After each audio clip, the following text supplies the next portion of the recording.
Good evening, and welcome to another Dilem-Monday. It is the 17th of February, 2025. This show is recorded live, unfiltered, unrehearsed, and adult topics might be mentioned. Viewer discretion is advised.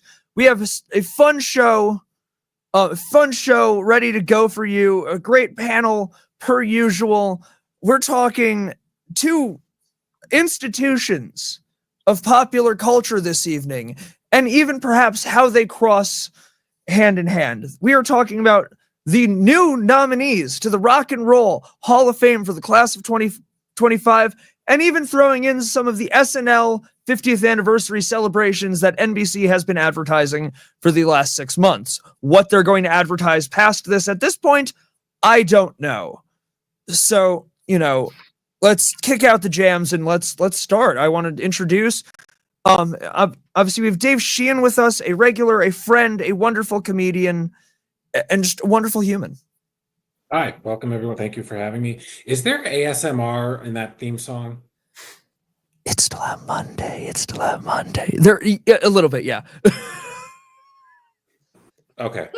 And yes, our theme song, second week in a row. It worked. Our little intro by Zach Hayburn from Postfix. Thank you for that. And we have with us, returning for the first time since the revived Dilem-Monday came back, musician extraordinaire, reason I've spent way more money in my life than I ever should have. Ladies and gentlemen, it's Mr. Chris Spada. How you doing? Thank you for joining us. I don't actually need the headphones or the microphone. Yeah, that's why I don't wear it. It makes no sense. Problem is, I actually need it down here now. Like the old setup, I didn't need them, but now that I've set everything up here, like I kind of need them now. Sure. Actually, these are they are Shure. They are Shure. There you go. But no, it's great having Chris back. You haven't been on. Well, we put a kill on the show for over a year, so it would have to be at least 1.5 to 2 years ago that you were on the show. I believe so. So this should be great. The topics are very musical today, so you should be an expert extraordinaire. Well, I'll have an opinion. Yeah, opinions are good. That's what this show's all about. Damn right. So and yeah, Dave is back. James is back. Not we are dying. ready. Not dying, but here. Don't die. No, He's not on air. Although it would be a hell of a thing for the show. I mean, if you did it on air. I won't Jesus lie. Christ. Corey's response on Saturday, I laughed so hard over that. Like, I feel so bad that these kids are trying to kill me. I had the worst stomach bug on Friday night. It was horrible. I can't get into detail about that. Yeah, being a teacher is just especially with the kids are just gross.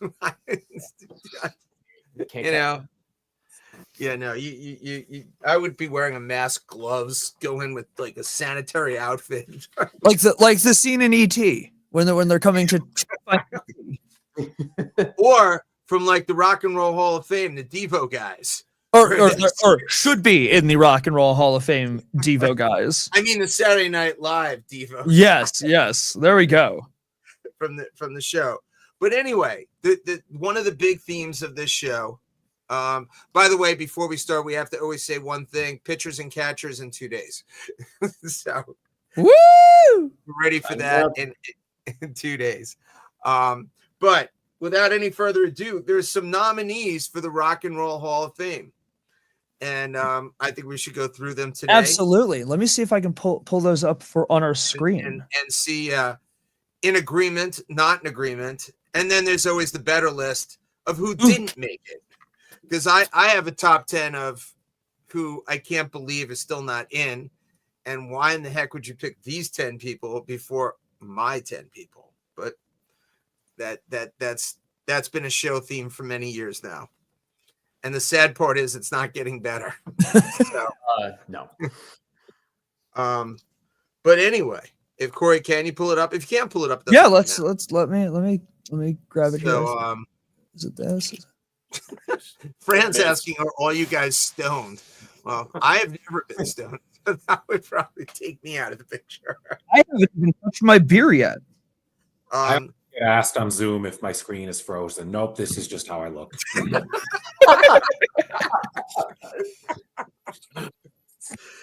so anyway, let's start off with the first one on the Rock and Roll Hall of Fame nominee. And oh, there we go. Corey got it up there. Wow, look at that. Man, yeah, actually you're efficient. I can't see anybody on the panel anymore. I'm trying to make that happen. But yeah, let's start off with Bad Company. Corey, what are your feelings towards Bad Company? So my feelings on Badco. Why have a Rock and Roll Hall of Fame without Bad Company? We're talking a staple of classic rock radio, one of the great supergroups of our time.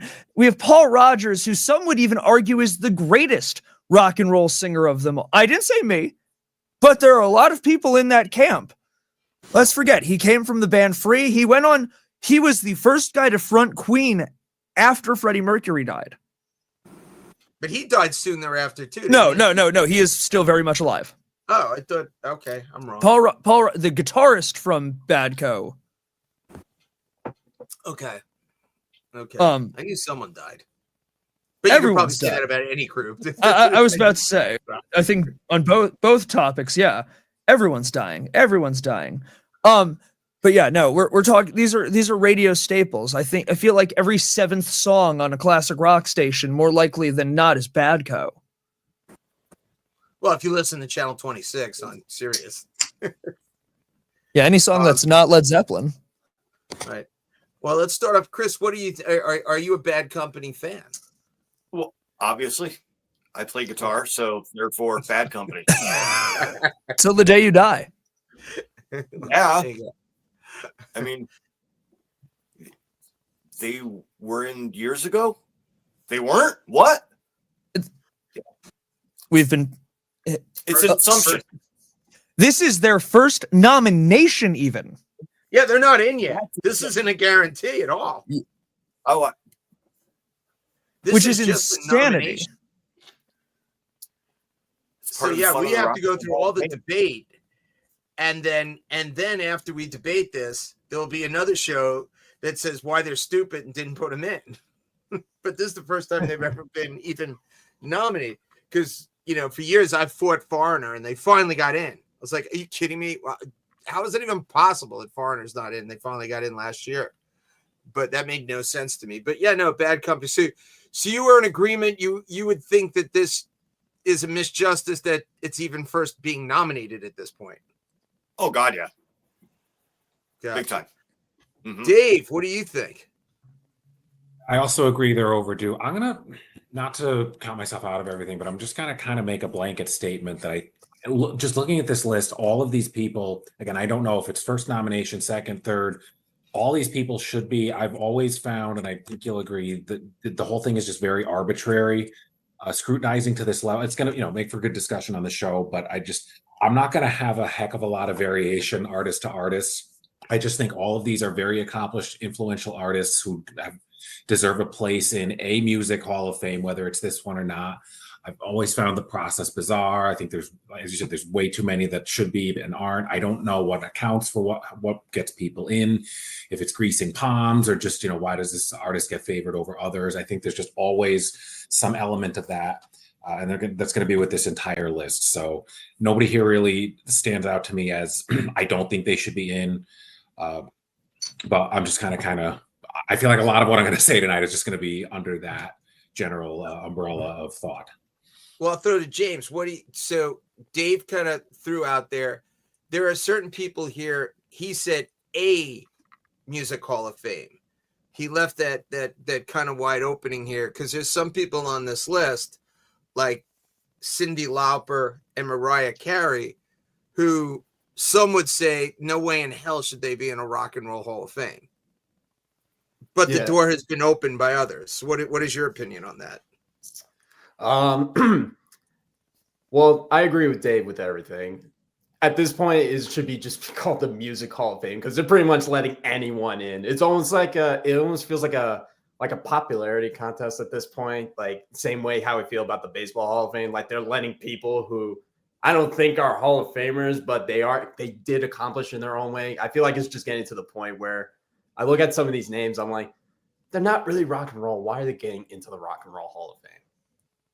So Corey, do you think that like the music or rock and roll, but let's call it Music Hall of Fame, is it different than a sports one in the sense that we've had the argument, especially on this show, with accumulators versus with actual Hall of Fame stars? Where is there such a thing as that you've just been around? Like, let's say they're not nominated this year, but let's say the Roots get in.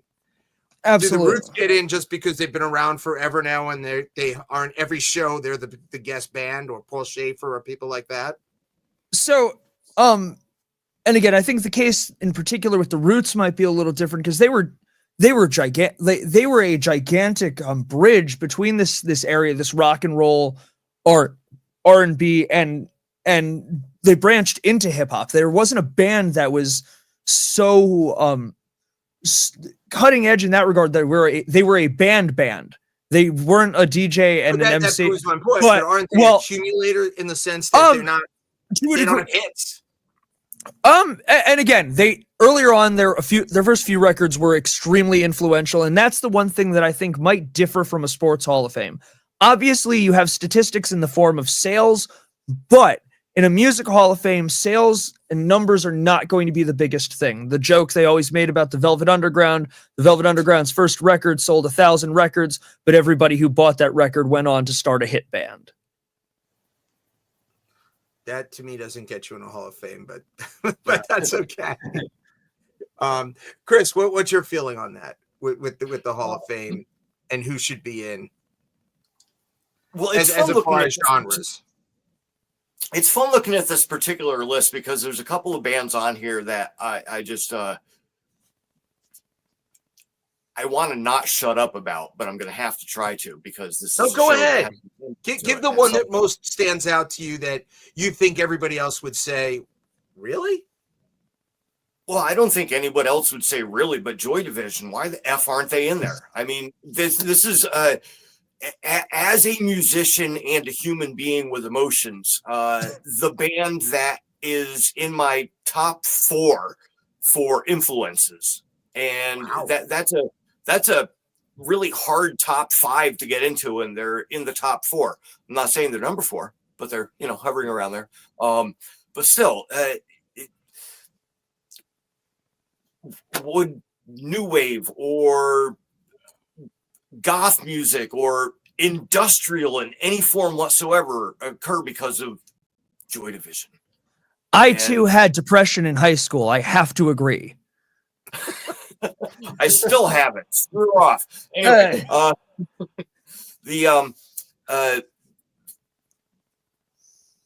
probably half the songs I've ever written and recorded were highly influenced by Joy Division. So, I mean, my Rock and Roll Hall of Fame is Joy Division. And so there you go. And the order's awesome. That's what I was looking for. Somehow I wasn't touched quite the same way. But that's why we have Bad Company. I love, but they didn't do to me what Joy Division did. Joy Division, right? Yeah, but that's the difference. You're a real musician. I like music. That's it's kind of like in the flip side on the athletic side on some things. I was an athlete. There are certain things that I appreciate that maybe someone else wouldn't have appreciated who just watched. We have to talk pole vaulting then. All right. I will talk pole vaulting. Different story. So that's the one event that I never did because I saw someone actually go backwards and end up crippled. Oh God. No, that really happened. Is there a pole vaulters Hall of Fame? He was actually one of my teacher's sons. There must be. The wind blew, and it when he went up, he came down and landed, and he was paralyzed for life, and he passed away early. So I am freaked by the pole vault. And by the way, probably the best athletes on the track field are pole vaulters. They're in absolute perfect condition. They're as fast as anybody and super, super strong, generally. And for whatever reason, that was actually my natural talent, not music. And here I am, a musician. That's crazy. What was the best height you ever got in the pole vault? In competition, 14.6. Out of competition, 16 feet regularly. Just so you guys know, that is a phenomenal height. Okay, especially Holy shit! No, that is a phenomenal height. Yeah, that's more than two of me. And you're a tall motherfucker. That's almost two Liams. Oh, you're saying Dave is a tall mother, not you, Chris. Yeah.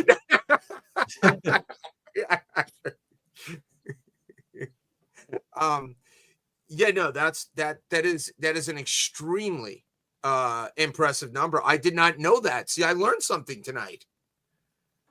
That is phenomenal. Did you high jump and long jump as well, or triple jump? Triple jump, yeah. Was not high jump is the one that freaked me out.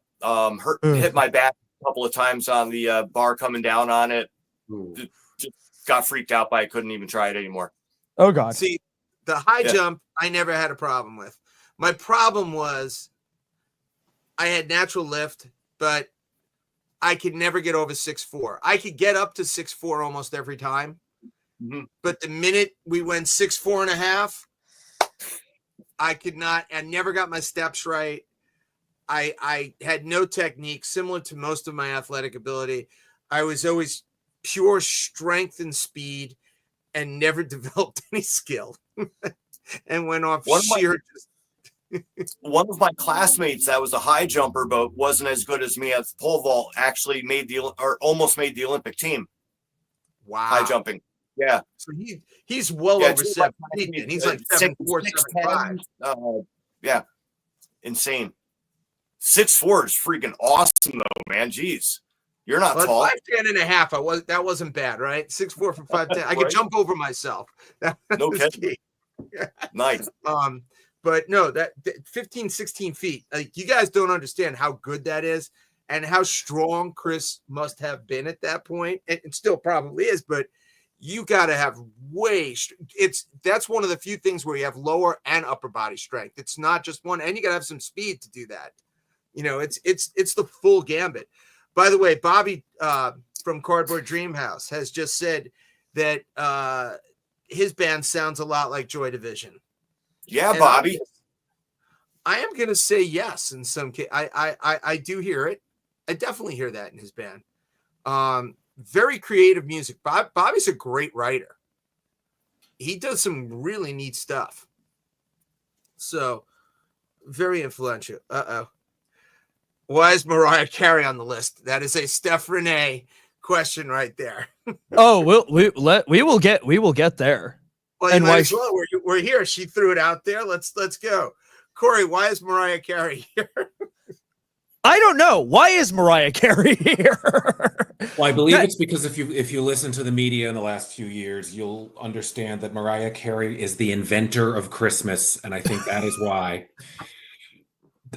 I didn't know that, because Christmas has only been a thing for a few years now. She's only what is she, 50 something? So she is the reason we have Christmas, and she should be in the Hall of Fame. Jesus Christ! Her song goes right to number 1, right? Oh yes, she unthaws, and it's like it's Mariah time, and everyone who has any kind of sense of anything cringes. Yeah, she's usually lip syncing a different song while they're playing the "All I Want for Christmas Is You" on the PA, and she doesn't even care because she's getting the money anyway. And then she just goes back into hibernation for 10.5 months, and then Christmas happens again. She complained. She complained last year, I believe, that her lawyer is in the Rock and Roll Hall of Fame and she's not. Her lawyer? Who's her lawyer? Oh my God. Oh God. Why am I blanking? Alan Grubman. So Alan Grubman was the lawyer of the Stars, one of the founders of the Hall of Fame itself. So there's a legal wing for this building? He was the first lawyer in the Hall of Fame. Well, she has one other reason why she maybe didn't get in for a while. Her ex-husband probably had some control over this institution. Yeah. Now I'm going to go the other route. I find Mariah, she's so attractive. I love the way she looks. She's just a pretty girl. I find her drop dead gorgeous. And you know what? When she Emphasis on the drop dead. Oh, stop. When she hits that stupid high note, The whistle voice, tone. Oh my God, that's great. I'm sorry. That's good stuff. I mean, that note that makes Canadian geese fly back to Canada. Yes. I found it amazing. Although she was in probably the worst, and we didn't bring this up on the worst movies ever made. But what was that movie? G or something like that? Glitter, I think. Yeah, Glitter. Yes. Yeah, that was. Oh my God. Do you know what day the soundtrack for Glitter came out? No. 9/11. 9/11. Tuesday, September 11th, 2001. Ooh, that's a rough day for It that. was around 2001, but just the way you were pitching that, Corey. No, I did not. Realize. That is the only reason I know why that day came out. Well, that's the day it came out, because there is a comedian who was like, I was so excited. I was like, we need to get Glitter, and they're in Manhattan, and they're like, oh no, we're closing. And his mother was like, no, I am getting my son this album. And he probably still hasn't. I hope. That's a rough one. That's a rough one.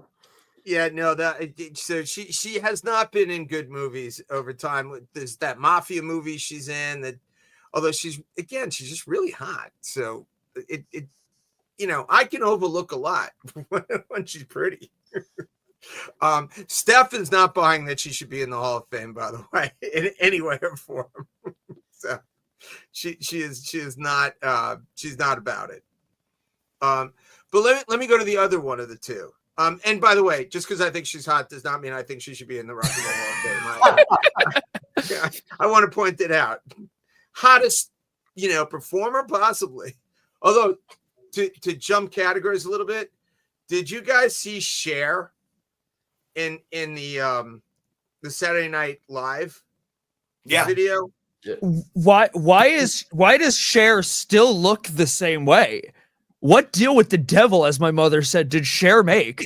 That my wife is very upset, very jealous at that moment. I think isn't she made out of Tupperware? Honestly, I don't know, man.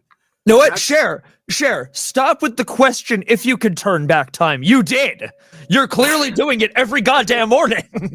She at least froze it. That's crazy. Because I'm thinking about her own show, and she would go on and do like duets with all these people. With everybody. And they're all dead.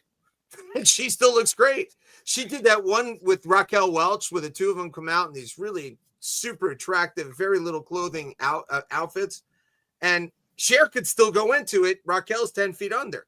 So, Cher she's special. That's amazing. So yeah. And she is in the Rock and Roll Hall of Fame now. At least she was a little bit actually rock and roll. Like, to a degree, like they're even like, especially the Sonny and Cher stuff, like, think about The Beat Goes On. Carol Kay puts down that bass line.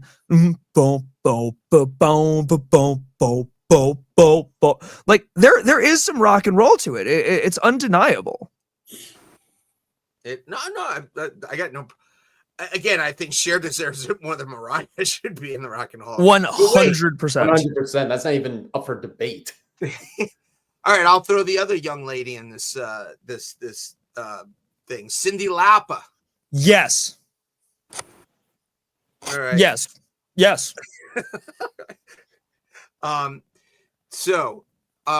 Actually, I would like to hear Chris's opinion of Cyndi. She's pop, but pop can rock. And I've been a fan of hers since the 80s. I just... Was it because of WrestleMania? No, it was before that. Okay. And when the wrestler thing came on, whatever that video was, because she was already... Her and Captain Lou, yes. And then the wrestler, and I was like, wait, what? It was a little confusing, but it was fun. And she rocks. She influenced a lot of musicians, male and female. She influenced fashion. I mean, Yeah. Not good, what was but that? she has I was in influenced. elementary school, and all of a sudden, all the girls are dressing like her. And then Madonna came in and made them wear fishnets at the same time too. And I went, "Ooh, I like fishnets."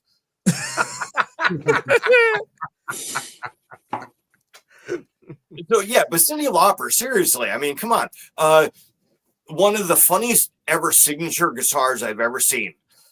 She had a Tim signature guitar? No, she did not. Somebody else did though, with her signature. It was a Gretsch With Tim her Armstrong. signature on it. Okay.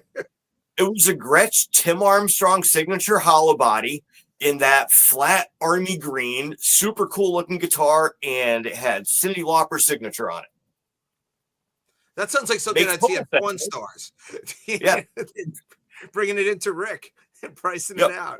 Is this legit? So that didn't add to the value of the guitar as we are selling it through our particular venue, but it was cool. Come on. Cyndi Lauper signature on a Tim Armstrong guitar. I might even be interested in it at this I- point. It's long gone. Oh well. I would argue, and this is a hot take, I would argue that she might be one of the developers of pop punk. That pop punk sound, like, think about it.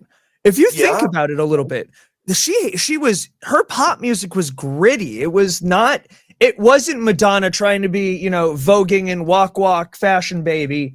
No, Cyndi Lauper is saying girls just want to have fun. She's coming out and kind of being a little rebellious. By the way, Bobby says he loves Cyndi. He's throwing out there. He's loving Cyndi. Go ahead, Chris. I'm sorry. I would change what you said. It's not pop punk, it's punk pop. Touche. Fishnet Movement by Steph. So all right, Dave and James, though, was your first experience because of the WrestleMania with Cyndi? Me, no. I was always a follower of pop music, so I just knew her, and she was definitely, there really wasn't anyone else like her at the time when she came out, so she really carved her own path. She really stood out. I knew, like, so when I was toward the later end of elementary school, some of my friends were into wrestling. I wasn't really. I remember Hulk Hogan in one of her videos, I think, and there was like a connection there. The wrestling thing was like separate. I was just listening to popular music, so I was most familiar with her that way. Oh yeah, brother. How about you, James? Definitely not WrestleMania because I don't really watch wrestling, but I've listened to True Colors so many times. I don't know why. I just love that song a lot. It's so good. It really is.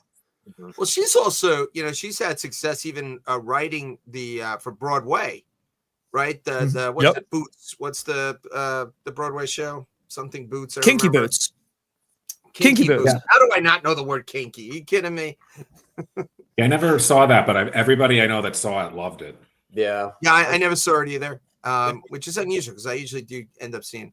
Bobby just said, I think Cindy's first band was a punk band. So that would make, I mean, she certainly dresses like it. Let's, the hair and Well, and that was the thing. Remember where she's from at the moment she's coming out. You should know better probably than anybody else. New York, the punk scene is born there. And that's a little foreshadow for later about with Saturday Night Live and how that came around. Like, she's there at this moment. She's there in this she's on the post Lou Reed Long Island. She's on she's coming up in the city at the same time that the punk movement's happening. Well, there's a lot going on there. Just Post disco. Like, within like what, a 12-block reach, you have the foundations of punk rock, disco, and hip hop all happening at the same time on the same island. But you had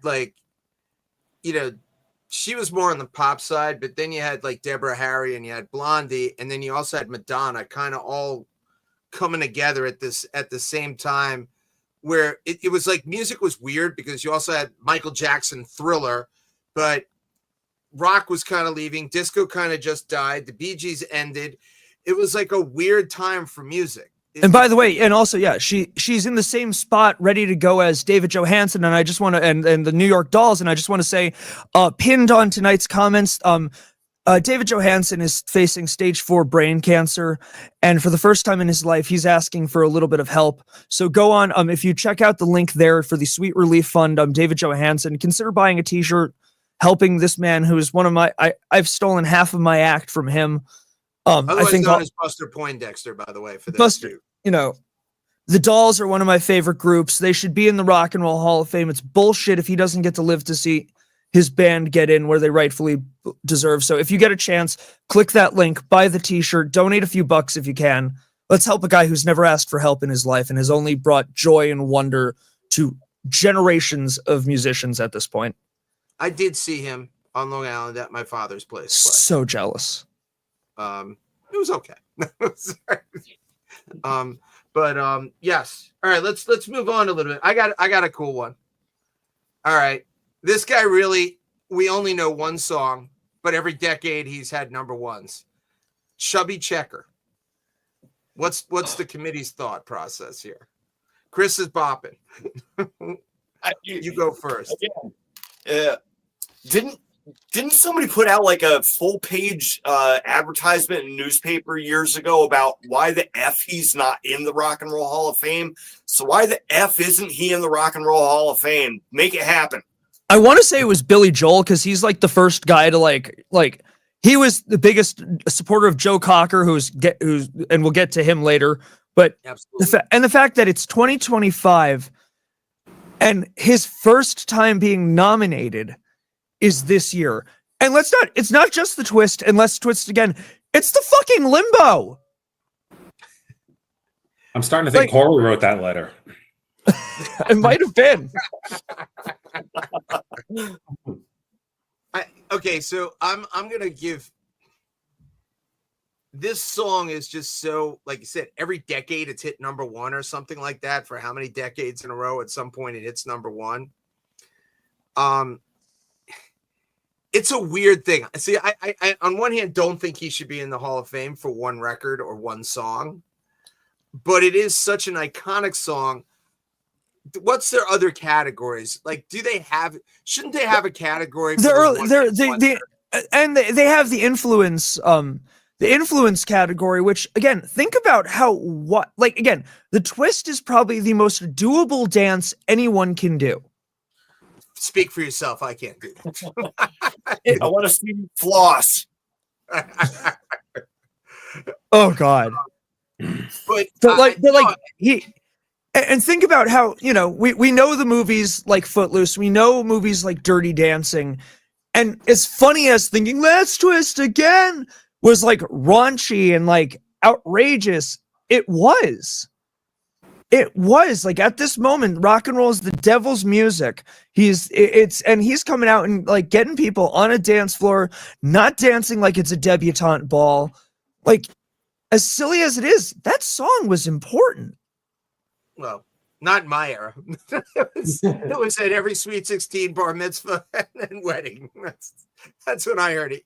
You didn't even hear it at the clubs. You weren't going to hear it twist again at like Sprouts on the Water or Sprouts in East Meadow. You weren't hearing that, or at the Marriott. Any of the cool Long Island OBI. You did not hear Chubby Checker. But every Sweet 16, every single wedding, every single bar mitzvah, bat mitzvah, someone's backyard party. That was a thing. It was the first number one record, I believe. The Twist. No, I'm not saying no. I'm just no. Dave's saying absolutely not. I believe that the one of the standout trivia facts about the Twist is it's the first song to hit number one, and then like 2 years later come back and hit number one again. That's more common now just because they track a lot differently, but that was pretty much unheard of for a long time. That's the staying power. They brought it back 2 years later and was still so popular it hit number one again. Has any rapper covered it?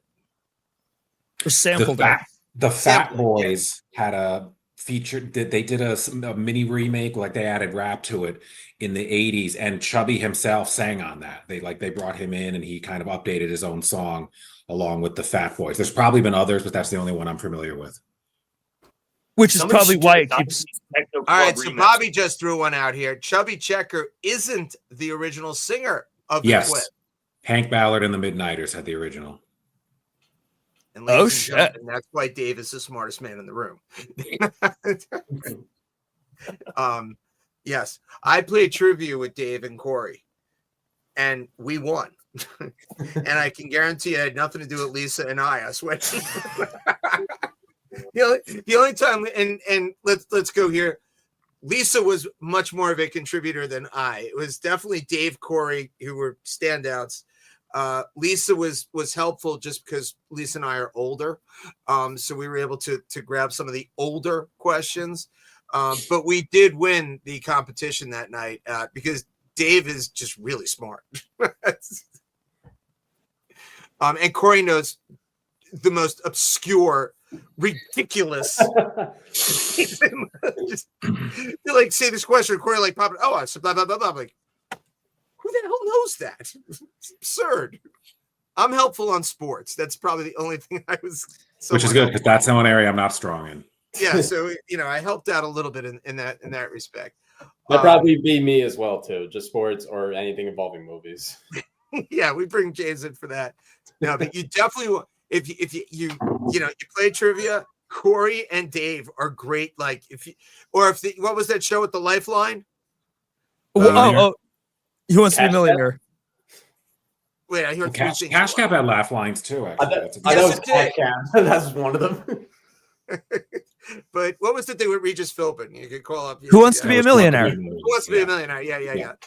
These are two of the guys, and probably Chris on a lot of music questions. And now that we found out that he was a totally phenomenal pole vaulter, that you kept that one. I'm like still trying to.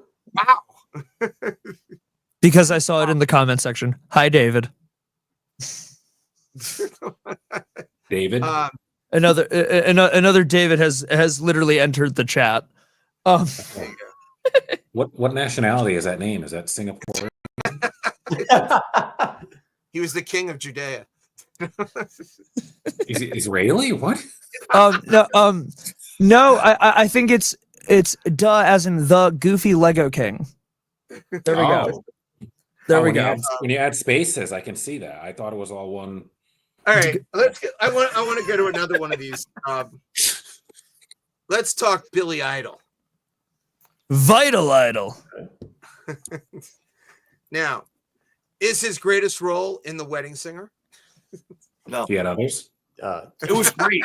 Not his greatest. I love that movie That's a great It is movie. phenomenal. with SNL on the mind as well. Adam Sandler. By the way, I heard a Billy Idol story, and I forget who he was being interviewed by, and it destroys one of your idols, Corey. Your buddy Lou Reed. Oh, Lou Reed was an asshole. Like, no, that's part of what I love about Lou Reed. He was a fucking dick. That's a person to admire. Look up to. Absolutely. He was so cool about how my grandmother said he was a dick. That is an exact quote, by the way. Lou Reed was an asshole. Laura Moore, and I quote, Lou Reed was an asshole the one time I met him. So to put in perspective, my mother-in-law worked at Top Cat Studio. Okay. So she met a lot of very famous people at Top Cat Studios. So it is beyond highly, she did work with them. So yes. But Billy Idol, again, his biggest hit is a song he didn't write either, correct? Most of his songs, if I'm not mistaken. Is that something within this entire like Joe Cocker? None of his songs were his either in this, right? You have a bunch of artists this year, yeah. Like it's very funny. You have, it looks about half were like their own songwriters, very heavily their own, and then half of them very much not. So, all right, Chris, what's your opinion on that? Okay. Should So a cover artist. Go ahead. I'm curious what hit you're talking about with Billy Idol, because wasn't every song on Rebel Yell a hit? every including single the title track. Yeah. So Yeah, like, I don't think he wrote any of them. wrote not. Did he write any of them? I honestly don't know. I never looked into that. I just enjoy those songs. I know the I White think Wedding, like all that. Like, he didn't catalog's write that. ridiculous. It's a nested. But he was supposed to, the thing I was talking about Lou Reed, he asked Lou Reed to help him write a song or something like that. And he was buddies with Lou Reed. They were friends, everything else. And at the end of the thing, Lou Reed comes up with like this bill for him. It was like a total out of nowhere, like total dick move. And Billy's like, "Are you kidding me? Really? Like, weren't we like doing this kind of like partner kind of thing?" And Lou Reed was like, "No, you owe me X amount of money. Go F yourself paying me for this gig." So That's funny because Lou Actually, Reed's he- a no, musical idol of mine, but not a personal idol of mine. But Billy Idol, come on. So He did best write his role- own stuff. His best Which one role did he was write? not the wedding singer. His best role was as the letter L in Sesame Street. Did you ever see that episode? I love I that. don't want to. I I'm don't gonna go remember look it that. up. I only know it because I have a much younger brother that I watched the show with. And yes, the letter L. Phenomenal. And I like there's it. 3 of those in Rebel Yell. Thank you. Yeah. There are. This is brilliant. Actually, actually, Dad, I believe I'm not trying to correct you, but it appears that go he and Steve Stevens wrote all of their songs together. Okay. And Bobby, I love you, Bobby. You literally said it at the pretty much the same time as I was saying it. Him and just like in the same regard that Pat Benatar was inducted with Neil Giraldo, her husband. I think Steve Stevens deserves to be inducted with Billy Idol. Billy Idol does not become, he deserved to, be in there. And also another one, famous Englishman and famous Long Islander. Billy Idol was born in England. Oh, yeah, I knew that. But his parents moved and he grew up on Long Island. Yeah, I knew that. Huh. You told me that a long time ago. So I didn't know that because I knew that was one of those cockamamie things. We were riding around and thinking the Hamptons one day, and you decided to tell me this wisdom. It's out of nowhere too that he starts telling me this things. It's like we're just riding and randomly Corey just starts spurting out obscure, crazy. Father, did you know? That's right, exactly. But like kind of actually. Yes. By the way, Bobby, you've lost a lot of credibility with me. I was just reading through the things. He actually liked glitter. I'm sorry, Bobby. Oh, Somebody must have. Sorry, Bobby. Bye. Yeah. Did I ever tell you about the time I didn't meet Steve Stevens, but I was like 2 feet away from him? No.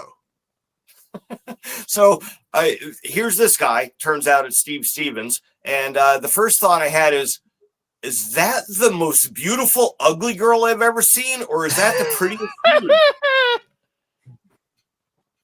Oh, that's Steve Stevens.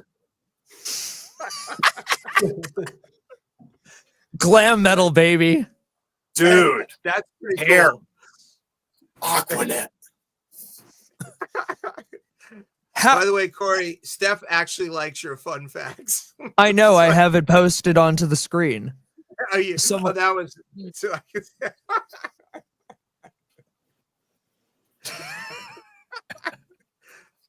All right, well, Steph, you have a high tolerance for deal with that. So you have a lot of famous people that like go into the store like every once in a while that you get to meet at Guitar Center. By the way, I want to throw the plug in. Manchester is one of the platinum stores in the entire Guitar Center. Everything. Chris Spada has, on occasion, last few years, sold over $1 million in merchandise each one of those years. 4 years and ago. and 4 years in a row, and that's during the pandemic. That's outside the pandemic. seriously, one of the top salesmen and most knowledgeable and actually caring and will listen and does a phenomenal job of getting you the instrument that you should get.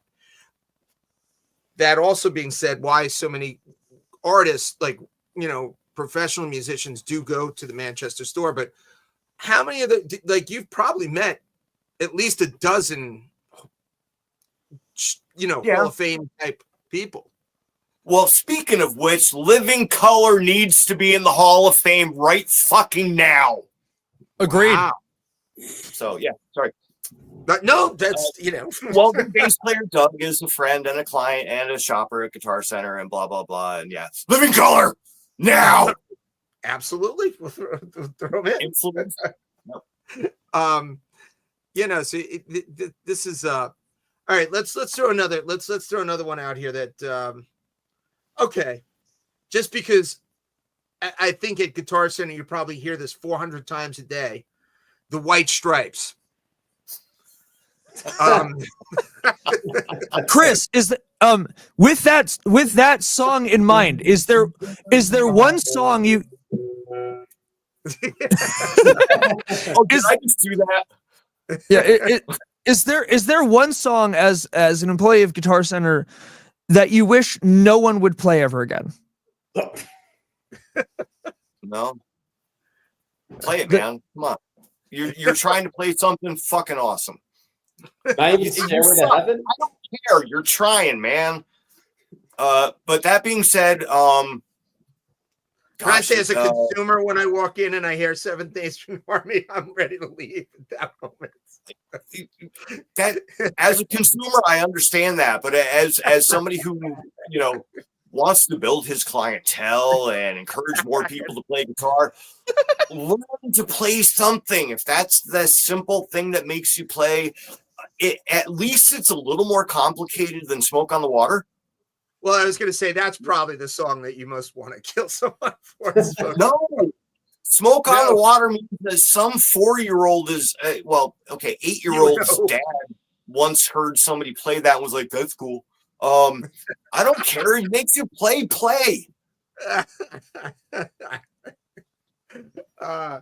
So, all right. Seventh Nation. White Stripes. Let's talk about their Hall of Fame. An iconic super song that you know, it is what it is. Yes. Go ahead. You put that out there. What was that? I missed it. We have from the chat. I think "Smells Like Teen Spirit" might be an honorable mention onto the Guitar Center song list. Do you think there should be a compilation album of like Guitar Center's greatest hits? Smoke on the Water, Seven Nation Army, Smells Like Teen Spirit, Master of Puppets. It's there. It's funny. Stairway. Oh, how about Van Halen? I know Eruption. When somebody's got a good Eruption, come on, everybody shuts up. Actually, that's what you're trying again. You're trying. Good for you. Actually, no. If you play Eruption, I'm impressed. It's mostly anything else. Again, I know I'm the one hater of Van Halen. I know. What? I can't do it. It's the everything that everyone hates about rock and roll, like all the things that make people like really not like rock and rollers, Van Halen embodied. I don't agree Again, with you. one of the greatest bands of all time. I'm not arguing it. The first album is a masterpiece. I think I will even say that the first opening 3 tracks on that first album are god tier. But but by saying that, how do you say then you hate them? That makes zero sense. It's the whole fucking song. I mean, Eddie Van Halen is one of my favorite guitarists. Oh, I know. I'm getting crucified on this one. I understand. I can't do it. I'll correct you, Corey. Here it is. Eddie was a fantastic guitar player who enjoyed the hell out of what he was doing. God bless him for it. When COVID happened, I put up this whole new hi-fi system in my living room, and the first thing I put on was the first Van Halen album. And listening to it in high fidelity, I went, "Oh my God, this production's terrible!" Really? So I put on Nine Inch Nails' Pretty Hate Machine right after that. Was like, good production. Wow, that's it. So yeah, Eddie, love him. All right, Don't so hate we him. got the White Stripes. So we're in agreement that the White Stripes should be in because they have an iconic super song. I mean, yeah, no, it's probably the most important riff since Smoke on the Wall. Like when you think about that, Eric, is that the Sandy Koufax rule, James? Where one great, like short great career. Does that fall under it when you have one of those iconic giant songs? I would say so. I mean, if we're talking about Sandy Koufax, one of the most iconic pictures in all of Major League Baseball, then yeah. I guess short career, 11-year career where he only had 6 phenomenal years and 5 very mediocre, but the 6 that were phenomenal were the best ever. Yeah, so I understand what you're trying to mean by that. Yeah, I'm just saying, like, if you have one of those iconic songs, all right, let's throw in some other one. All right, because let's throw Dave this one. Although I know he said you're kind of Soundgarden.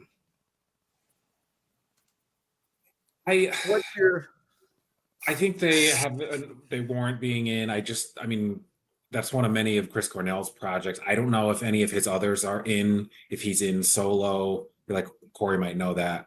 But he's one of those artists who's worked with so many different different groups. He might end up at least qualifying to be in multiple times as a solo musician as well as with a group. And I would think Soundgarden were influential enough in the 90s for this. Is this the first nomination? Do you know? I think it is. I think it's one of their first. I think it's their second or third, if I'm not mistaken. Okay. Interesting. What are the Corey? You'd probably know this in this grouping. What are the what are the odds? Is your best odds of getting in the first nomination, or some of these people who've gotten many nominations, like Chic gets nominated and never gets in? They are the most nominated group of all time. Now, so Chic is a great example here for the following reason. Chic never got in, but they decided to. The Hall of Fame clearly wanted Nile Rodgers. They did not. Chic was, at first, I think, their method to get Nile Rodgers in. Eventually, they gave Nile Rodgers the Ringo Award because think about everything he produced. Think about who didn't who didn't he produce? And so to a degree, I think some bands, third time's the charm, the Dave Matthews Band being an example of that one. I think a lot of the times, and here's the question too, is it your first nomination you're asking or your first year of eligibility nomination? So like Guns N' Roses got in the year they were eligible. The first year they were eligible, Guns N' Roses, rightfully so, got in. By the way, I will take Slash and I will take Randy Rhoads over Eddie Van Halen any day of the week. Wow. Yeah, but that's apples to oranges. That's not Randy Rhoads, not Randy Rhoads. No, sir. No, sir. Randy Rhoads could run circles around Eddie Van Halen. He couldn't fly circles around. He couldn't fly. He couldn't. That's ridiculous. He could not. I will say, Randy Rhoads could not fly circles around Eddie Van Halen. Out on your statement. Look, his picture disappeared because he said that was just such an absurd, ridiculous statement made by you. Yeah, I don't blame him. I love Randy Rhoads. I love Slash. Eddie Van Halen was on a whole nother level, though. And you know what? I could start with the other stuff. I could tell you Glenn Campbell's the greatest guitar player of all time. I could tell you. And why the fuck is he not in the Hall of Fame? Like we'll get to get in there after. Go ahead, Chris. He's Glenn Campbell. Yeah, he should be. You know, I'll tell you that George Benson is also one of the greatest guitar players that ever lived. So, but that's one of those arguments that you can't win. If someone says George Benson's the greatest player, or Glenn Campbell's the greatest player, or what's the guy from Chicago that died? Terry Kath. Terry Kath. I can't tell you he's not the best. That's a subjective. Plus, at what time in their career, Listen. Once Nirvana got in, that was the door to open for Terry Kath to get into the Hall of Fame. Is there a joke coming after that somehow? Did I just say that on air? On that note, I'm sorry if that joke blew your mind. It's all good. You lost me on the Eddie Van Halen thing. So yeah, no, I knew your stupid joke. It wasn't funny then, and it won't ever be. So I'm gonna throw another group out there. Fish. I need to be very careful about this one. Me too. So obviously, if you're just going by touring success and longevity and fan base, Fish is a Hall of Fame band. And influence. You know what? I have to say, the modern jam scene is not influenced by the Grateful Dead. It is Fish. I mean, there's guys that just talk about Trey like he's their best friend, like they know him forever, and we know some of these people. Oh, Trey. It's like Trey. So in that respect, I'd put him. I would put Fish in the Hall of Fame, not for their music per se, but for their fan base, their longevity, their influence. And I don't dislike Fish. Their icon, even their imagery, their iconography, the fact that part of it. Too, the 13 sold out shows at Madison Square Garden in a row where they didn't repeat a single song, like that's immense. No, that's the coolest part. At Fish, they're again. Dave's finally gotten over your terrible joke. Which one? We don't want to go over it again. It was mind-blowing, though. Corey's the only one who got that, so it's all right. That's all right, Corey. I was the only one who got your joke, too. So, yeah,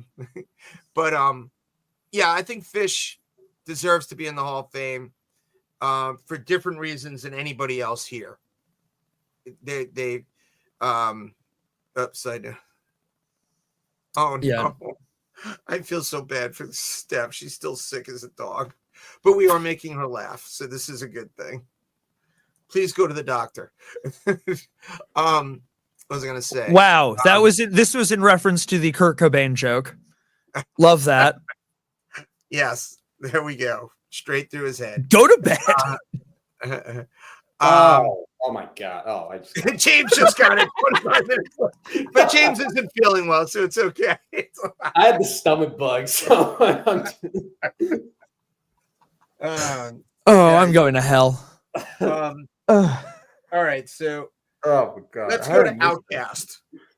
Speaking of that, Corey, Outkast. In the same regards, we mentioned the Roots earlier. I think Outkast was this perfect, unique union of rock and roll and soul, and the venture into hip hop, that Atlanta sound. They were cool. Rock and roll fans liked Outkast. There was crossover ability there.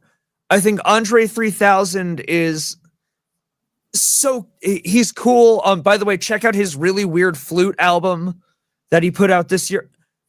I swear to God, he put out a weird ethereal flute album. I have to check that out. Ethereal. I love that word. Ethereal. Where do you come up with these words?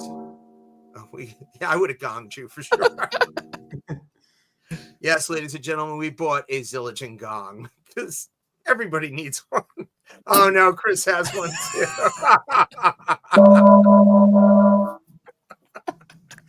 That's not political. Cabin. Get it on, bang a gong.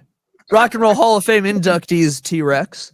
No. I might have a wooden block somewhere I can strike. I didn't know this was the assignment. I'm shit out of luck. I got nothing. Outcast. Come on. Okay, Outcast. I'm not putting them in my own personal self, but I have Oh, no they're- problem with everybody they're else putting them in. 100%. My 1996 was just straight blunts and Southern playlists of Cadillac music. I'm glad I understood that. I And had that was no- the thing. In 1997, I met somebody from Atlanta, and he deciphered all their lyrics for me, and then I could understand. It's Phenomenal. okay. It's a true story. I'm a little embarrassed, but yeah. But come on, yeah. They actually are a musical influence on me too. Listen, You admitted it. Outstanding. I will. Yeah. Know what? I will. Here's something about Outkast too. My boy, may he rest in peace. My buddy, my former bandmate, Fresno Slim, Brandon. He was the biggest blues and country guy that I think I've ever met. His set lists. If he wrote the set list, it was going to be straight up. All Just three. it was gonna be Freddie King, Albert King, Waylon Jennings. But son of a bitch, he sang "Hey Ya." That was in the set list. He made sure that it was in the set list. And Brandon, I miss you. I miss you so much. I think about you all the time. And thank you for just giving me a special memory to that song. And if for no other reason, I want Outkast in the Rock and Roll Hall of Fame. There you go. Nice. All right. Okay, Corey, here's one. Oasis. Listen. Another song you could probably add to the Guitar Center compilation. And anyway, here's Wonderwall. That gets added to my sitting in the quad in 1994 in college list of. God damn it! I don't want to hear that anymore. Everybody learned how to play guitar to learn how to play that song, and I think a Hootie and the Blowfish song. And it was infuriating. I'm out there trying to put out original alt music, some little punk influence, and here's these guys sitting around like we're bigger than the Beatles. But I actually am a fan. How can you not they sounded like the Beatles, like as though that's how is that an insult? Stop. Exactly. Corey, don't you have tickets to Oasis? I do have tickets to go see Oasis on August 31st in East Rutherford. Listen, and unlike the UK, unlike the UK with the price gouging that happened there, $80. Not Wow. bad. $80. All right. What venue? East Rutherford, New Jersey. Yeah, but you have to go to New Jersey. Yeah, I was going to Yeah, say no, right that's- there that it- added $100 to my. Yeah. I love New Jersey, seriously. Hey, Bruce Springsteen is the reason I play music.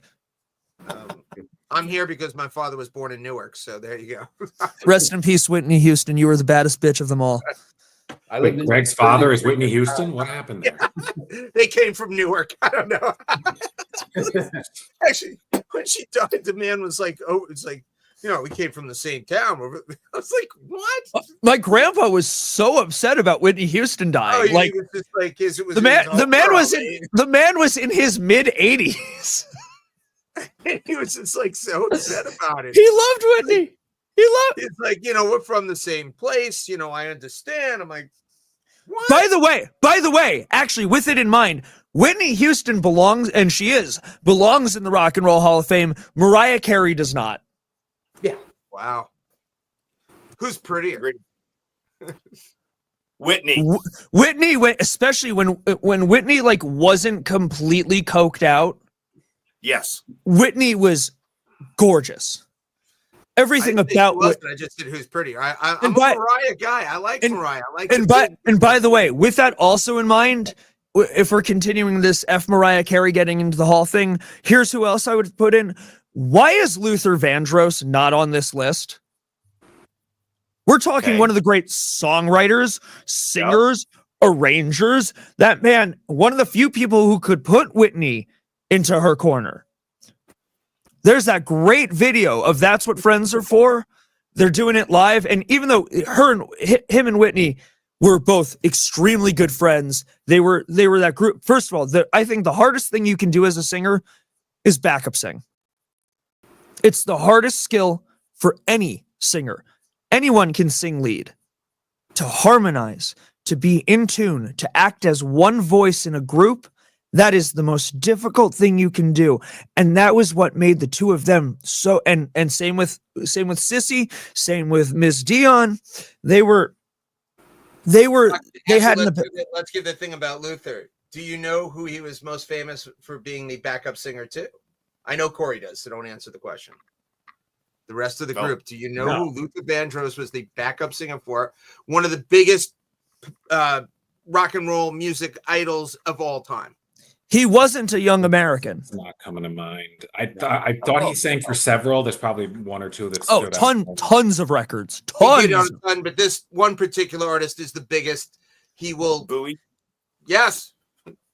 David. Yes. Well, Oh, okay. Really?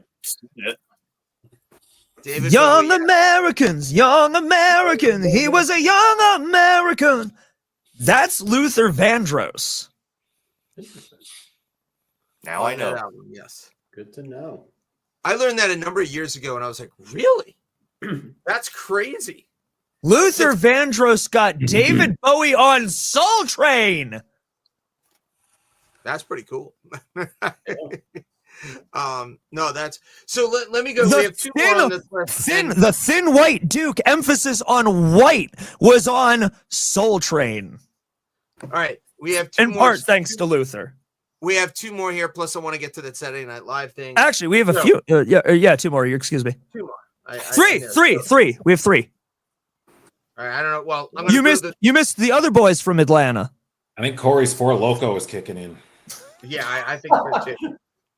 Okay, so let's go into the Mexican one, Mana. Mana were awesome.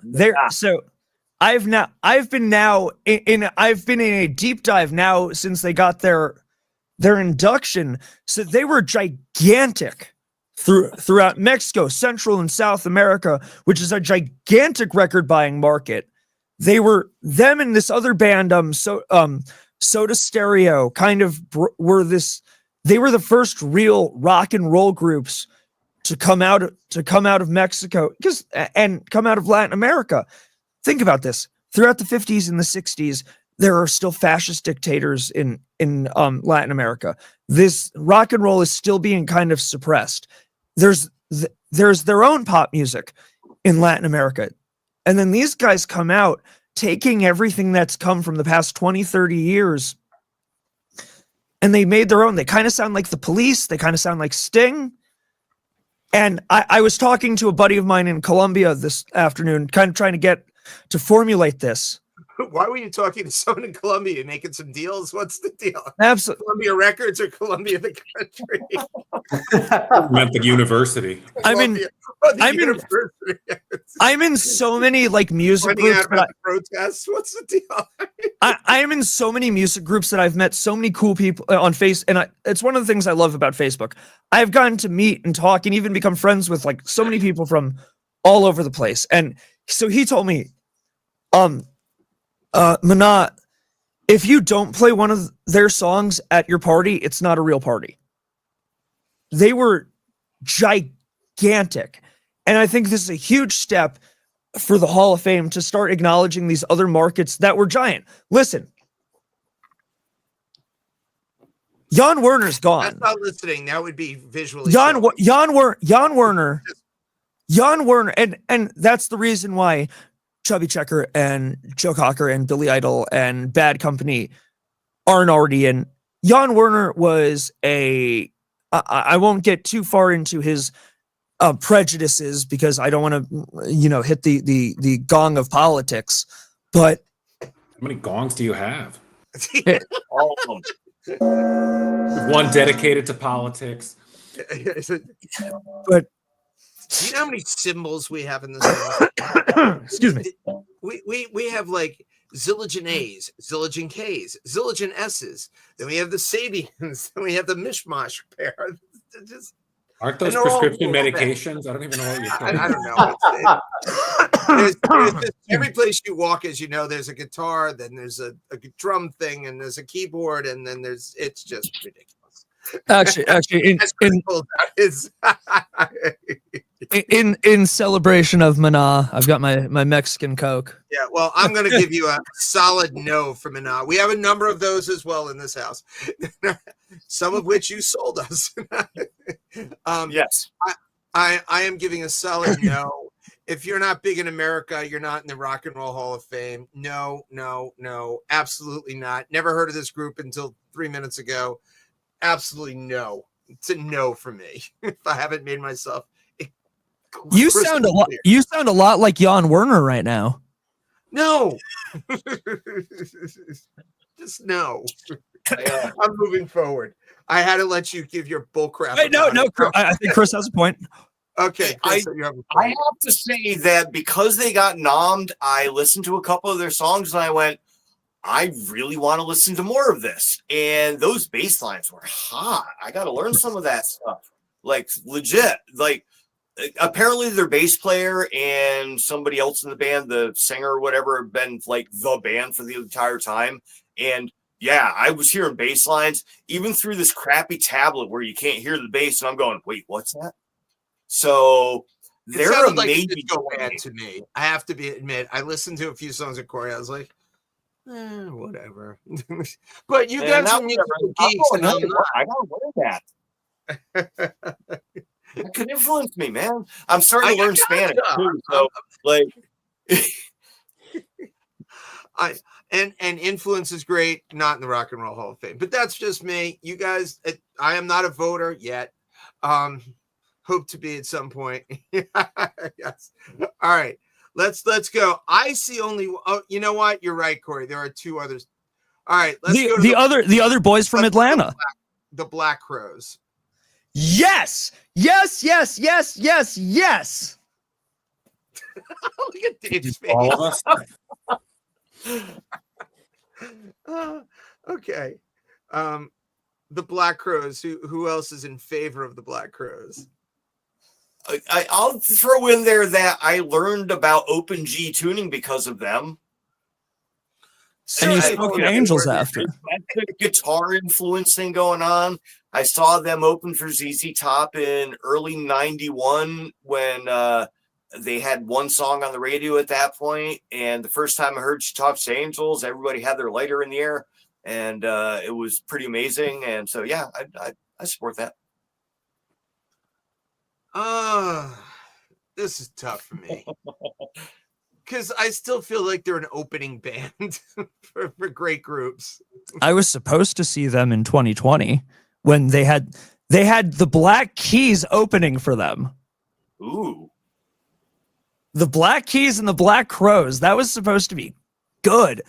Also, can we just say how awesome it would be if we get to see the brothers Gallagher and the brothers Robinson on the same stage? Oh my God, ladies and gentlemen, joining us right now. Rad. Oh, shit. There he is. Jesse Hughes from the Eagles of Death Metal, finally making it on. Welcome to the show, sir. It's a miracle that I can't believe it. I'm finally on the day that we didn't try to get me on. Hey, as soon as you came on, that's key. As soon as I heard it, I'm like, dude, I want to come on right now. I have a lot to say about these things. Well, you have your platform. Go for it. Which of these bands would be your favorite out of the ones that are coming? We've been discussing this year's Rock and Roll Hall of Fame nominees. Let me pull the list up right now so I can see it. I will send. I'll go item by item. I will text this over to you. Will you help me pull up the nominees for the Rock and Roll Hall of Fame? Absolutely. Let's throw them over to you. I'm the one thing I'm disturbed by is that Queens of the Stone Age isn't in there. That's naturally, Right. and the Eagles of Death Metal aren't in there. Like, I already feel like we should definitely be in the Hall of Fame, I am 100% there with you. or maybe the Hall of Foam. I'm not sure, but one of the two. So, But yeah, you know, it's always weird when before I even get into the name of it, when we look at these nominees, tell me that I'm wrong here, but I feel like anybody who cares about music, when they see the nominees, they either have this reaction, they'll go by through the list and go, okay, that's cool. And then there's always one or two or three where you're like, why on earth would that person be nominated? But Bad Company, I'm all about. Yeah, nobody here wants to go fishing, I think. Chubby Checker, doesn't it seem amazing to you that Chubby Checker already isn't in the Rock and Roll Hall of Fame? Amen. And Yeah, some of the, the names like Joe Cocker, some of these names feel like it's a long time coming. I don't know about Mariah Carey because I don't know how rock and roll she is. well, that's the whole the argument, right? Should pop stars be in a Rock and Roll Hall of Fame? And they started letting them in, so it's a hard, weird thing. Maybe they should change the name, because wasn't one of the first inductees Aretha Franklin? Second class. All right, And that's a tricky subject, because when we're talking Aretha Franklin, we're talking an artist who was touring with the Rolling Stones and playing with bands like that. They would often love rock and rollers loved these artists. So it's that I get, but Mariah Carey, I don't not necessarily understand it. I mean, there should be like a pop Hall of Fame.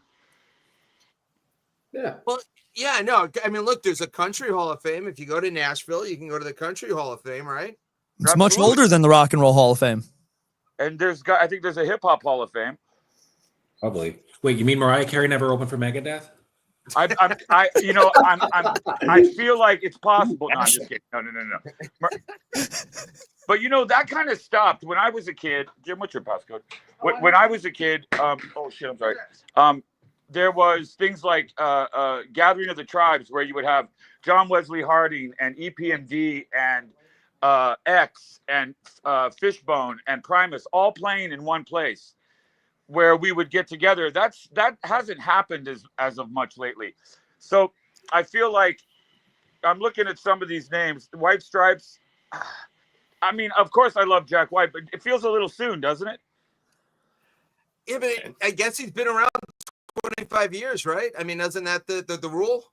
They had to put out an album or something. This is where you know what? And I don't even want to. Maybe I should amend that and say, of course, he should be in the Rock and Roll Hall of Fame. But when I see other names like Joe Cocker, even Billy Idol, I wonder how were they not like, why wasn't Denzel Washington given the Oscar for Malcolm X?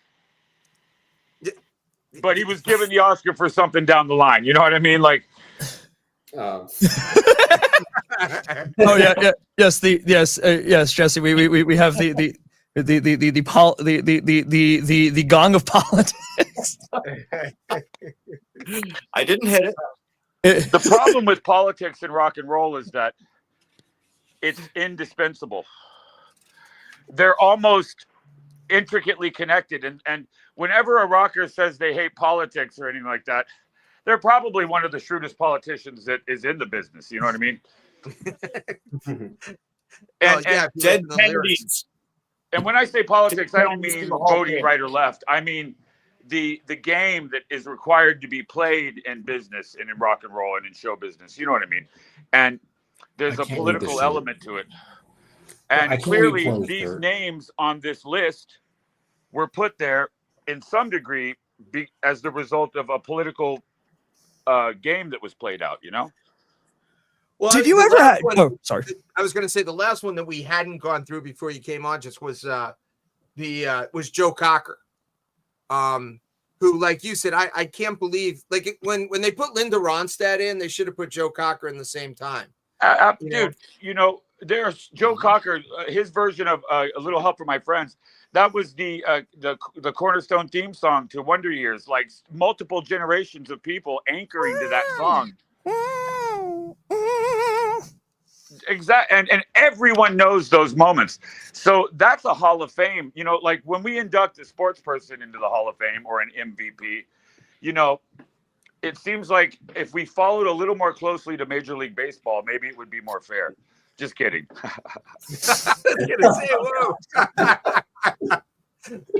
That's our other fight show that we have every.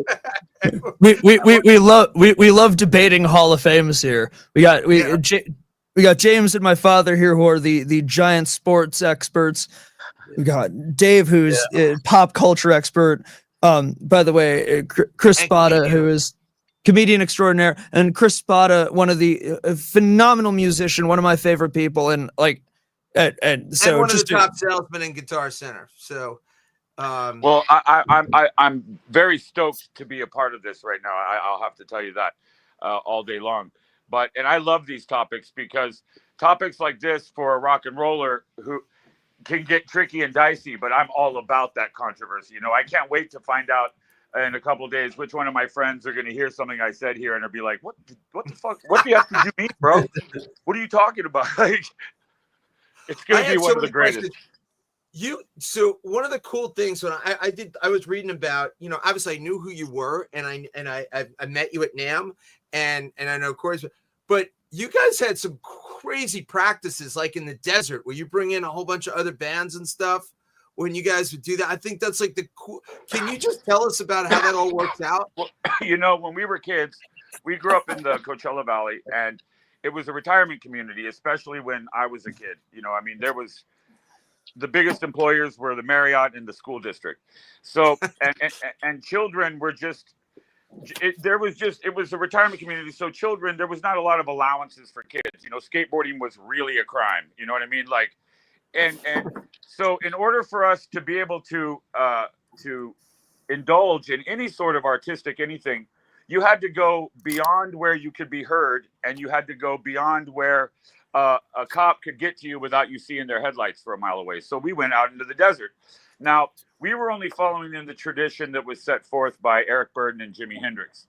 Because as kids, we learned that when Eric Burdon and Jimi Hendrix and those guys were hanging out in the desert, they would go out into the desert with a generator and play music. And we didn't think we were doing anything unique. We just thought we were doing something like Jimi Hendrix, you know what I mean? But it made sense. So, you know, there's a dude named Mario Lawley. He was like the kingpin, and all of us got our start in music through these guys, and they had the generator. And every weekend you went out into the middle of the desert where there were no parents, where there were no police, where you kind of had to deal with stuff on your own and play music until the break of dawn. And we were obsessed. Our whole scene of music was obsessed with Captain Beefheart and SST, the label SST, which had Black Flag and the Minutemen and whatnot. And those bands were always coming to play around us. So we felt like we were the world in that little desert. And I think that sort of showed through in our music. But the uniqueness and the special moment in time that those generator party shows were, you know, it's obviously not possible now because there's just too much development. But it was a very unique way in which to learn music in such a intensely saturated way. And it marked us. I mean, everyone from the desert's weird anyway. Alice Cooper, the Meat Pup, you know, we're very weird people. But that's cool. Yeah, no. And it's, by the way, crazy that you mentioned that, because the other thing we were gonna probably bring up tonight was the Saturday Night Live 50th special, and we were watching the documentary about the music, and we had an intense conversation earlier before the show, when we were having dinner, about Captain Beefheart, and just how he performed Ashtray Heart. I watched that live the night it was aired, and it was a big deal. That's when SNL, they didn't just put out popular bands; they put out bands that were critical or vital or important. You know, like the Germs. Fear. The B-52's performance on there is insane.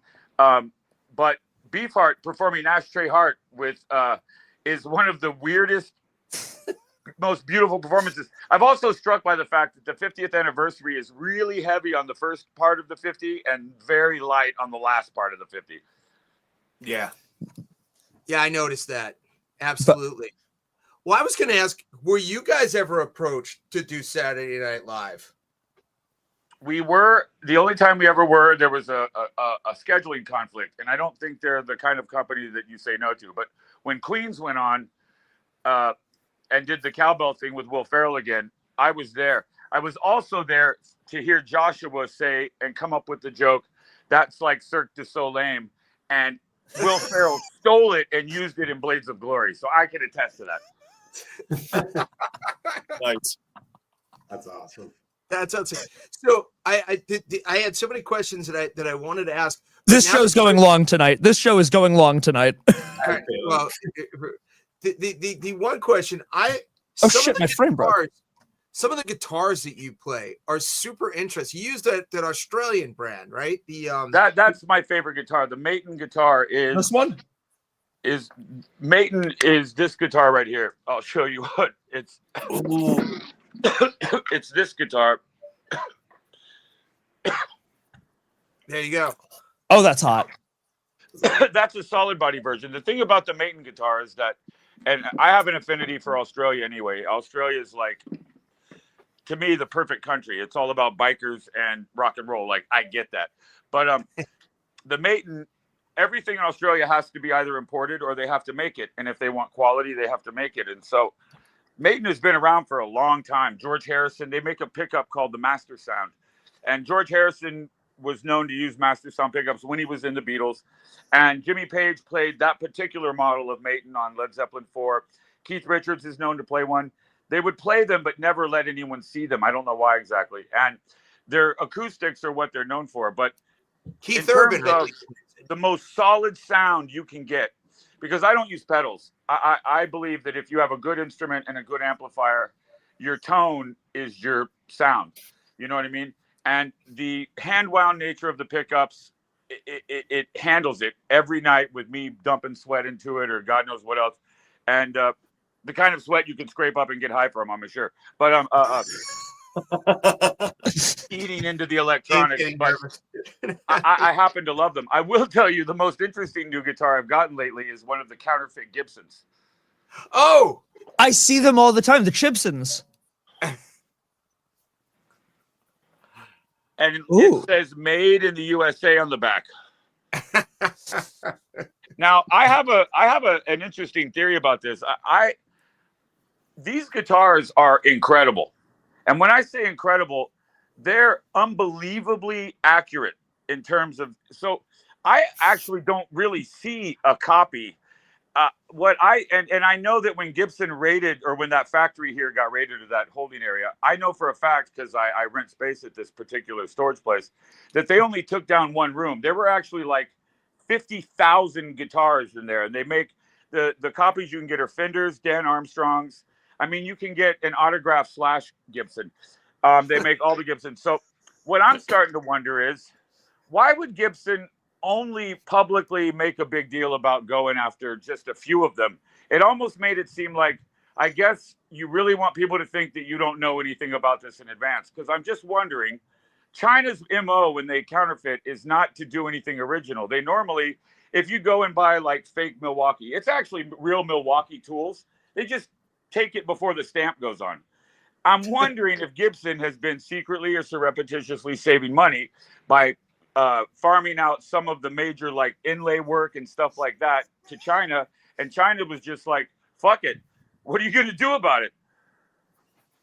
Because these are too good. I mean, the engraving of USA and the serial number is perfect, and I've taken real Gibsons and they're perfect. The only thing that is different is the components are crappy. But if you got, I'm telling you right now, if I put Grovers on there, you'd never know the difference. They're heavy. They play well. I don't get it. I was That's going to not ask how Chris. a counterfeit works. Chris, what do you have you with the Guitar Center? Have they sent you any that to know, like, if you guys were buying something back? Have you seen any? We have to be very careful. There, at least those of us who pay attention, try to know what to look for so that we're not surreptitiously selling counterfeit stuff. but it's not even just guitars, it's microphones. Oh, Yeah, dude, absolutely. You literally have to look inside the little friggin' butthole of a microphone to make sure it says Shure inside, to make sure it's not a counterfeit when you're selling it. Same with the Neumanns or the Telefunkens.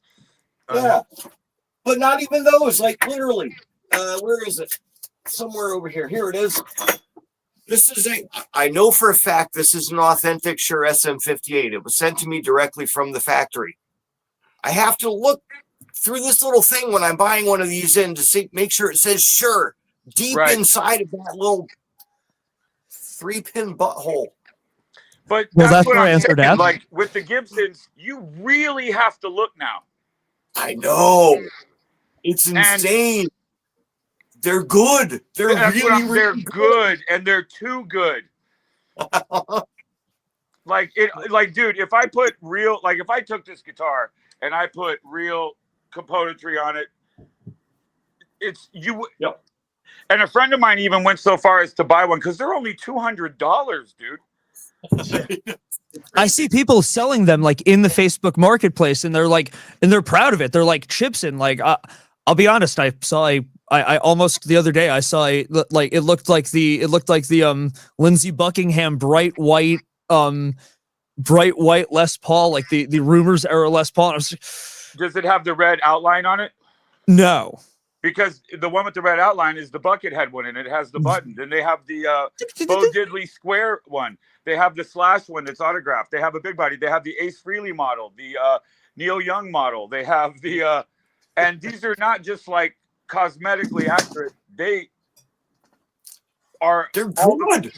Everything. Like for $200, like I can't even, like, normally a counterfeit, when you counterfeit money, you're wanting the same value out of it. You're going for like a major cut. It almost seems like it's designed to destroy the business. Well, Yeah. what Chris was saying about the microphones, I think we have some that are not legit. We have some KSM8s that we got, and they look perfect. It's in the right everything. And they sound great. And they sound phenomenal. I really can't tell the difference. I know we have 2 legitimate ones, but the other three that I got, and they came in the exact same casing. They came in everything identical. Only thing that's slightly different is the bell on top. Like it's not as tight, the holes. Right. But right. as far as the sound goes, it's identical. Now the difference is, instead of it being $299 for a KSM8, they were $39 each. Yeah. And it's like they're, like you said, they're just too good. But and for such a low price that almost seems. And dude, when the busts out here were made on the Gibson counterfeits, it didn't stop Temu from selling them at all. And you know, we could almost apply what we're talking about to the Grammys if we wanted to get deep. Oh. How many of the artists right now being nominated are the KSM that we got to look through the little hole to make sure that it's real? I love you. I love you so very much. It's honest stuff. Actually, I did have a question. So when you were saying that you guys hung out, you practiced, you played in the desert, how did you make that next move to become a national and international band? Well, you know, that credit that really took it from being our own little world to taking it outside of it falls to Joshua Homme, because and the way that worked out is like this. Joshua is a year younger than me. So when he was in 10th grade, the first Danzig album came out, and he was a Danzig fanatic, and he started a band called Sons of Caius, and they were called Cats and Jammer, then Sons of Caius, then Caius. And he was dedicated, and he's the Red Genius. So from the beginning, he was like, I want to do this for real. So he was already opening for Metallica before he even graduated high school. And this dude at the same time could have had full ride scholarships in a multitude of sports. Like he's that kind of dude. He's always been about 6'4", and he and I became friends because he always had this like weird sense of justice. So bullies didn't pick on you when he was around. And at lunch, you would see Joshua and then all these nerdy grouper fish like me just staying close. Like, stay close to that guy. But, you know, he and I always related because he loved a TV show called Faulty Towers. And he was the only guy I ever knew in high school that even knew what that was. Great show. Love Faulty Towers. Dude, Faulty Towers is one of the greatest shows of all time. And hilarious. And very few people, you know, that was on Masterpiece Theater, and I didn't know too many people in Southern California that would be able to watch Masterpiece Theater without getting their ass kicked from their friends. You know what I mean? So, But he and I, we share a birthday. Oh my God, why am I blanking on him? You don't know your own birthday? No. Oh my God, from Python. Why am I blanking on his name? John Cleese. Yeah, John Cleese is another October 27th birthday, So's Teddy Roosevelt. which I think is the. Oh, you mean? You know, Teddy Roosevelt was very famous for having been at a party and not saying much, and a woman had bet her husband some amount of money that she could get him to say more than 2 words, and she went up to him and said, "Mr. President, I bet my husband I could get you to say more than 2 words," and he went, "You lose." No! I've heard that. That's a good one. All right, we see the bus, Corey. Thank you for sure. My man. I'm not understanding most of the props Corey is holding up Yeah, tonight. it's great as props. He held his shirt up 3 times. I can't tell. So, what yeah, the shirt is a picture of Jan Werner, and it says Jan's gone. Oh, really? You mean the dude from Rolling Stone? Yeah, the guy who ruined and gatekept the Rock and Roll Hall of Fame from artists like Chubby Checker and Joe Cocker and Billy Idol, You know, and Bad Company for all these years. in my opinion, that dude is a psychopathic, devout international. Like, he's a Bond villain, in my opinion. Yes. He's got a Bond villain name for sure. And Jan he's got Werner. something up his ass about certain things, and it's like, dude, can we go anywhere to escape from politics? Like, you know, can we just not be told who to vote for in at least 2 pages in a row in Rolling Stone? Can we get back to the dick shaking and the fun? I want to see some titties. Is that a problem? Like, come on. It's not a problem for me. No, by no means of the imagination. You know, and I think that's a beautiful thing. I think we need to respect and love women more artistically. So let's have a little bit more about that. Yeah, And we do have Cyndi Lauper getting in the rock and roll. Maybe. hopefully. You know, Cyndi Lauper is an interesting. She's an amazing artist, and Girls Just Want to Have Fun is a cover. It's a reggae cover written by a dude. And if you listen to the lyrics, it makes sense that it's from a dude's perspective, just like Aretha Franklin's hit "Respect." James Brown wrote that on a napkin in 5 minutes at a bar, supposedly, and it's clearly from a dude's perspective. All I want when I get home is my RESP, sung from a woman. That's what made it so interesting. But it's also true that they didn't write them. You know, Otis knew what he was doing with that. Like and that's like the power of interpretation. That's the, you know, and that's their genius. Because I've heard the story with Cyndi Lauper with that song. Like, okay, she's like, I heard this, so what if we did this with it? And it changes then, it. It changes yeah, because the original version is basically a dude arguing with his parents about, you know how girls are. They just want to. Her version is like, yo, get out of the way. We want to have fun too. yeah. Like, I'm gonna stay out late. I'm gonna go hang out. I'm gonna go, you know, do whatever the hell I want to do. No, it's again, that power of interpretation, and I think it's the great argument against these people. Like, well, they didn't write their songs. Elvis didn't write his own fucking songs. Oh yeah, I don't even care when people don't write their own songs. Quite frankly, like in the beginning of pop art, anyway, of pop culture, Yeah, writing your own song is irrelevant. There were songwriters would never even think about performing their own songs. They were specifically writing them for a person, you know. It's when, to me, you get into a weird territory when it's like "Justify My Love" by Madonna, and Lenny Kravitz wrote that song, and she bought it from him so that she could put her name on it. Have you sold some over the years? Have you sold some of your songs? Oh yeah, I mean, yeah, I've written songs for other people, and I've also, I'm not very overly precious about certain things. So I love what I do, and I love to. You look at my house right now. There's just keyboards and guitars everywhere. That's what I'm doing all the time. So I've gone to a variety of quote unquote studio sessions and really contributed quite a bit, but and just bail, so to speak. I've been fortunate enough to perform, like write some stuff for Kesha, to write, like I'll write anywhere, like, because I think that's fun. And if somebody wants me to write them a song, I already think that's hilarious. Nice. Like me? Okay, this will be good.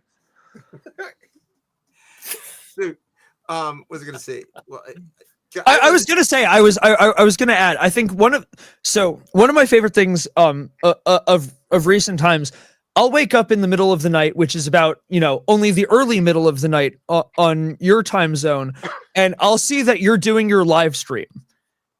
The secret layer is right, it is. I think half the fun, you're like 1 second you're in one room and it's so eclectically decorated, and then you're singing karaoke the next minute. And again, if you ever get the chance to catch a Boots Electric, Jesse Hughes Instagram live stream, please do yourself a favor and catch this. It's art at its finest. It's almost unfair to say karaoke because that implies I let somebody else sing. So, but I don't. So I'm being forced to call it pre-recorded tracks, so to speak. Here, I'm going to show you guys something just because it's rad. This keyboard that I just got. It's a Mason and Hamlin. Look at this. You pump with your feet. It's pumps pump up organ. the valve in the back, and then you get.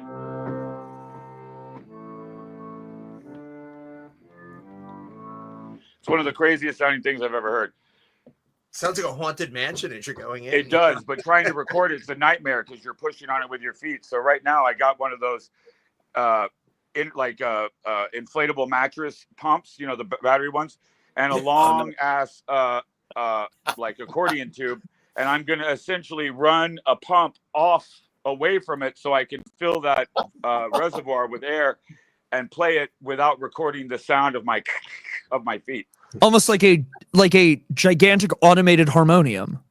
Precisely, and somebody else. I didn't wear knee pads, so I wasn't expecting to blow it. So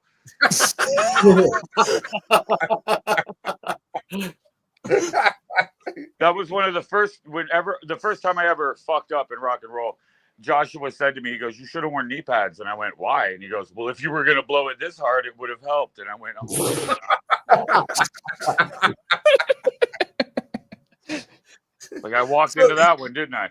All right. So taking it to the direction, when how many years ago did you first start going international though? Because obviously you guys have played all over. The Eagles of Death Metal. The story of Eagles of Death Metal is kind of it's an interesting one.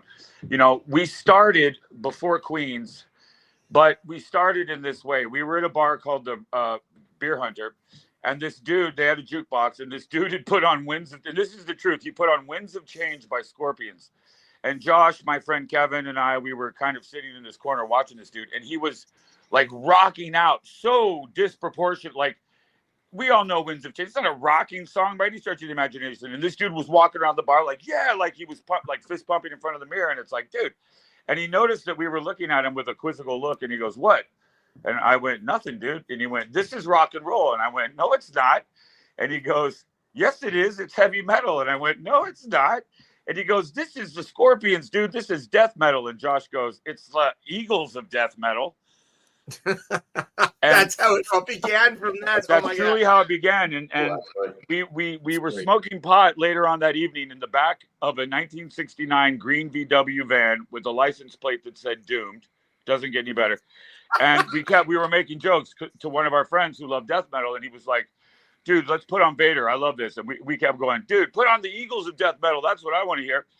So we all went home, and at about 6 o'clock the following morning, my roommate wakes me up, Larry Lally, and goes, "Josh is at the door, and he's really high." And I went, "Great."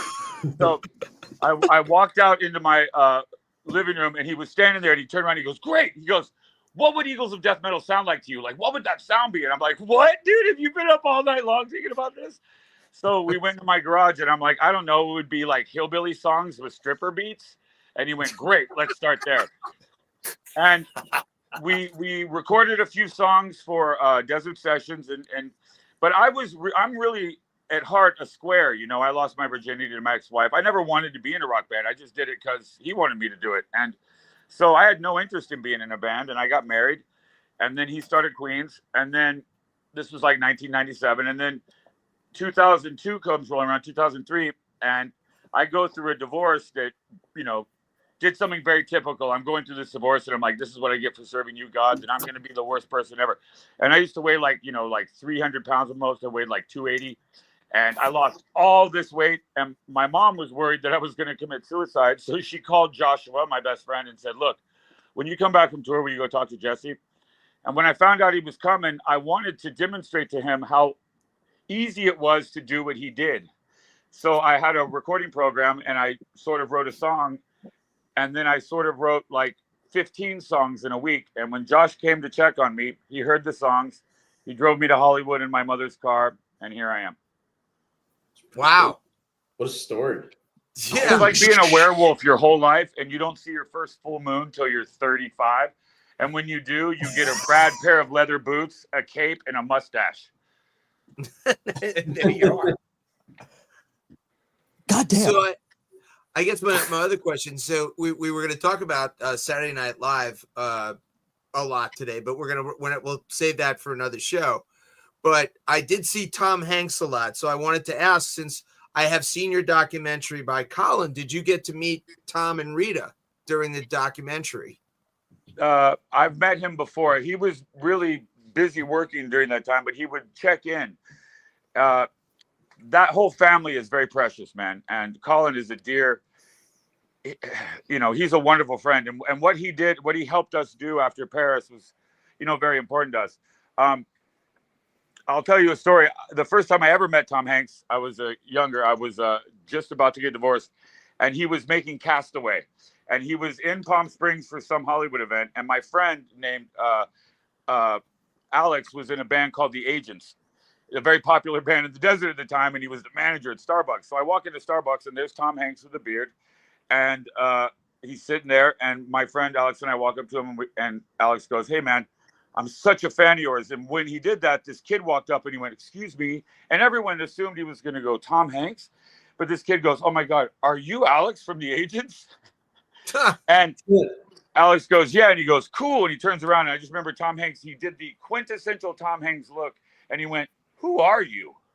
It was like, it's not often you get to have a Tom Hanks moment in total. You know what I mean? Yeah, no, that's. How long did it take for you guys to do the documentary?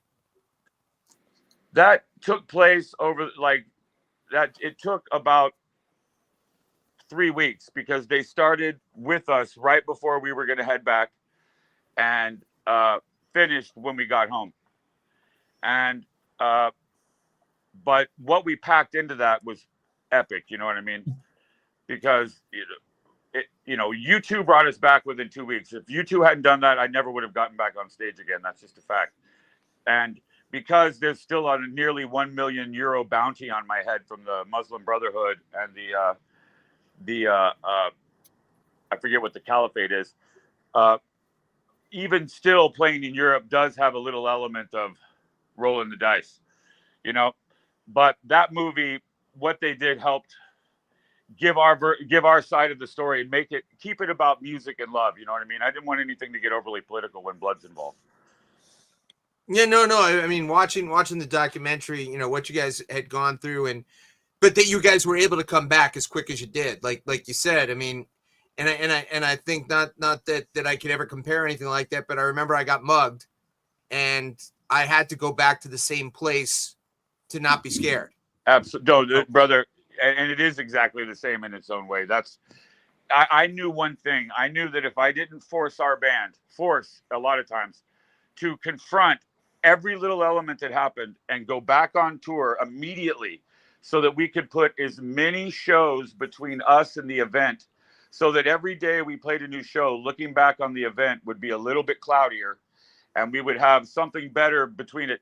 If we hadn't done that, I don't know that any of us would ever have even recovered at all. Because, you know, it wasn't so much I was afraid of playing. I just never wanted to be cheese in a trap against my friends again, because that's how I felt, you know, and that was the thing I never wanted to let happen again. But the first week I was home, I'll tell you something. I got a letter, this big letter with this big mural thing on it. That was from all the people that survived in the front row.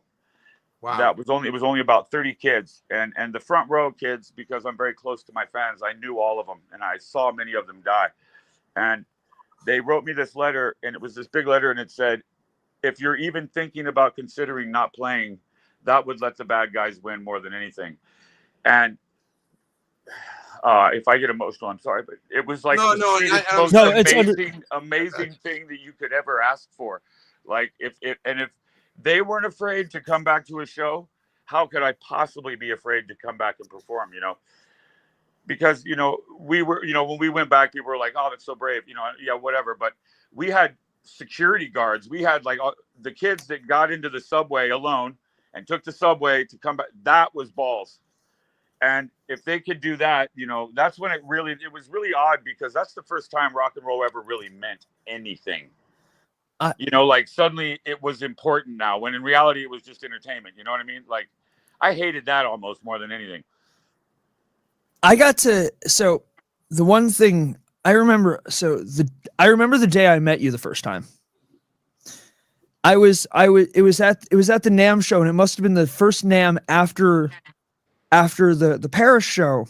And after. And I saw a giant line outside the orange guitar booth of people and I'm like, what's going on here? And someone's like, it's Jesse Hughes from the Eagles of Death Metal. I'm like, wait, like really? Like, and it was shocking. And I had just come out of major surgery. I had had about an eighth of my lung taken out, and I had had a scary incident, and certainly nothing compared. No, that's major. To that. What you're talking about, dude. And the guy who I was standing next to, he's like, hey, I have an extra picture. And I will never forget what you wrote on this. Because I told you about my story, and you wrote, I love survivors like us. And to see your strength that day, and to see what you did, I was still recovering, man. I was still not at my full strength, and I could hear it in your voice. I remember you. I could hear it in your voice. I have that picture on my phone. Of the two of us. I gave you a Dilemma pin, and I will never forget that. You were so fucking cool and so fucking strong. It meant the world to me that you were able to keep your shit together and keep yourself strong. And to me, it was like, there's no excuses anymore. Yeah, that's how There's a reason to do this. There's a reason to do this. You ever see the movie The Outlaw Josie Wales? Absolutely. Yes. That movie, I'm in that movie, by the way. Really? What? Yeah. My uncle was Clint Eastwood's stunt wrangler. My uncle is the red leg with the big 10-gallon hat and the peacock feather. He gets like 3 FaceTimes. Now you can't. Of course, I'm just a little baby, and it's just my mom dressed. I was going to say, how old are you? Because you and I aren't. I think I was 2.5, 3 years old. I was walking. I don't really remember it, but my mom was there with her sister, and they put everyone in old pioneer garb and had us be part of the townsfolk. When the carpetbagger goes, "It's Josie Wales," when he gets spit on. But that movie has got a quote, and it's "Get busy living or get busy dying." And sometimes you just got to get mad dog mean and mad dog angry to get through things. And but the point of that movie is that if you forget about love, then you'll end up being a lone, cold-hearted man, Josie Wales. So I saw an opportunity. If anything, I'll tell you this, because the Paris thing, it's so different. It's so many facets to talk about, and so many things. But I'll tell you what that thing is summed up to me, and I really appreciate what you just said to me. That means a lot to me, man. It really does. Goes both ways. No matter what happened, my assessment of that night is this: that it was one of the most beautiful things that I've ever been a part of. And I know that sounds weird, but that night, whatever the evil pieces of shit were doing, I don't even know their names. I saw 3 people jump in front of bullets for the ones they love on 3 separate moments. I saw someone being threatened, about to be shot, and somebody else would jump up and go, "Look at me." They all gave their lives, and it was the most holy, beautiful thing I've ever seen in my life. That's the greatest level of love there is. That was I saw bravery like you can't imagine. There was a French special forces dude from the Foreign Legion that went in, and he got shot through his hand into his neck, and he stuffed a handkerchief in his neck and still took out 2 bad guys. Like, wow. whatever the bad guys intended, they didn't get it, and we didn't give it to them. And the one thing I was kind of bound and determined is that with all this beauty, and for whatever reason, I was elected to represent it, and I got to see the whole world come together. You know, all rock and roll shut down for 3 days in the entire world. That's what happened after that show. That was the first time, and that was an epic thing. And the way everyone pulled together, I was so proud of that. And if it weren't for that experience, I never would have been able to be prepared to fight for my girl's life when she got injured in the hospital. You know, it's funny how when you ask God for help, he sends you trouble. And that was some trouble that came our way. And as far as everyone that was involved in it, that came through it, are better for it. In the most, you know, beauty can be terrible, and beauty and love and some of the most beautiful things you can ever see can come at an incredibly high price, including human blood. You know, but it doesn't take away from what they did. However horrible it was for me to survive, it doesn't compare to what happens when someone gives their life for the one they love at a rock show. And because I saw 3 separate people give their life without any hesitation, and I mean the second their loved one was threatened, these people broke into action. 3 separate times at a rock show, it tells me it's a beautiful world. If that's going to go down at a rock show, then we still live in a beautiful world. And I'm not going to let the bad guys make me become a spokesperson for their propaganda. And I was going to tell everybody, because we are getting to that point of getting late. One, the documentary by Colin Hanks about the incident, it is a phenomenal. It'll bring you laughter, tears. It'll get you some emotion. And at the end of the day, as Jesse said, you're going to feel good about how they handled everything and how everything went from that point on, because it really was an amazing thing. As horrible as it was, as Jesse said, I think there's a lot of really beautiful things that happened because of it. So, I mean, mine and Joshua's friendship, which in my opinion is one of the most beautiful things I've ever been a part of. I love that man more than I would jump in front of a bullet for him. He is the best friend I've ever had. He was there for me, and he let the whole world see how you will have to be there for your friends. You know, there's nothing but, in a weird way, so much good came out of it, and it's a bizarre thing, man, to be able to say that. We have a word in Yiddish, mishpacha. Mishpacha, it means it's more than just your friends. It's more than just your family. It's your people. Yeah, because I've heard that before in Yiddish. He's got it. It's and that shirt I'm wearing. I absolutely did. I absolutely did. I have every brigade in the IDF. I knew what it was.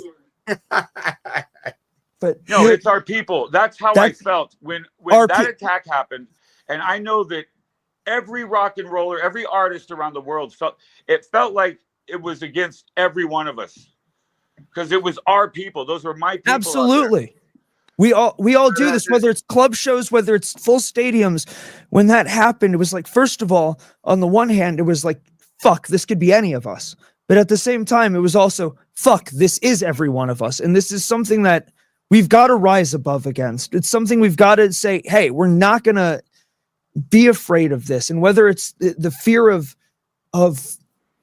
whether it's the fear of the things that happen, in my case, the enemy within, or if it's the enemy outside, there are so many things that we've got to just say, I'm not going to give in. It's more to Dave. Now, Dave's a comedian. He's in front of the whole thing. You're by yourself normally. Now, you're also a martial arts expert. Do you look at the entire crowd? Do you ever notice what's going on and stuff? Just, because that's my job at like Corey's gigs or any of the gigs. My job is to watch with security to make sure I look at every door. I'm watching who's coming in. I'm looking if there's any bags. I'm looking at everything. That is absolute. I'm ready at any moment, and I have jumped in a few times when I saw something bad going down. You're all alone up there. I mean, what are you doing? Do you take a look at that? Admittedly, it's not something I think of.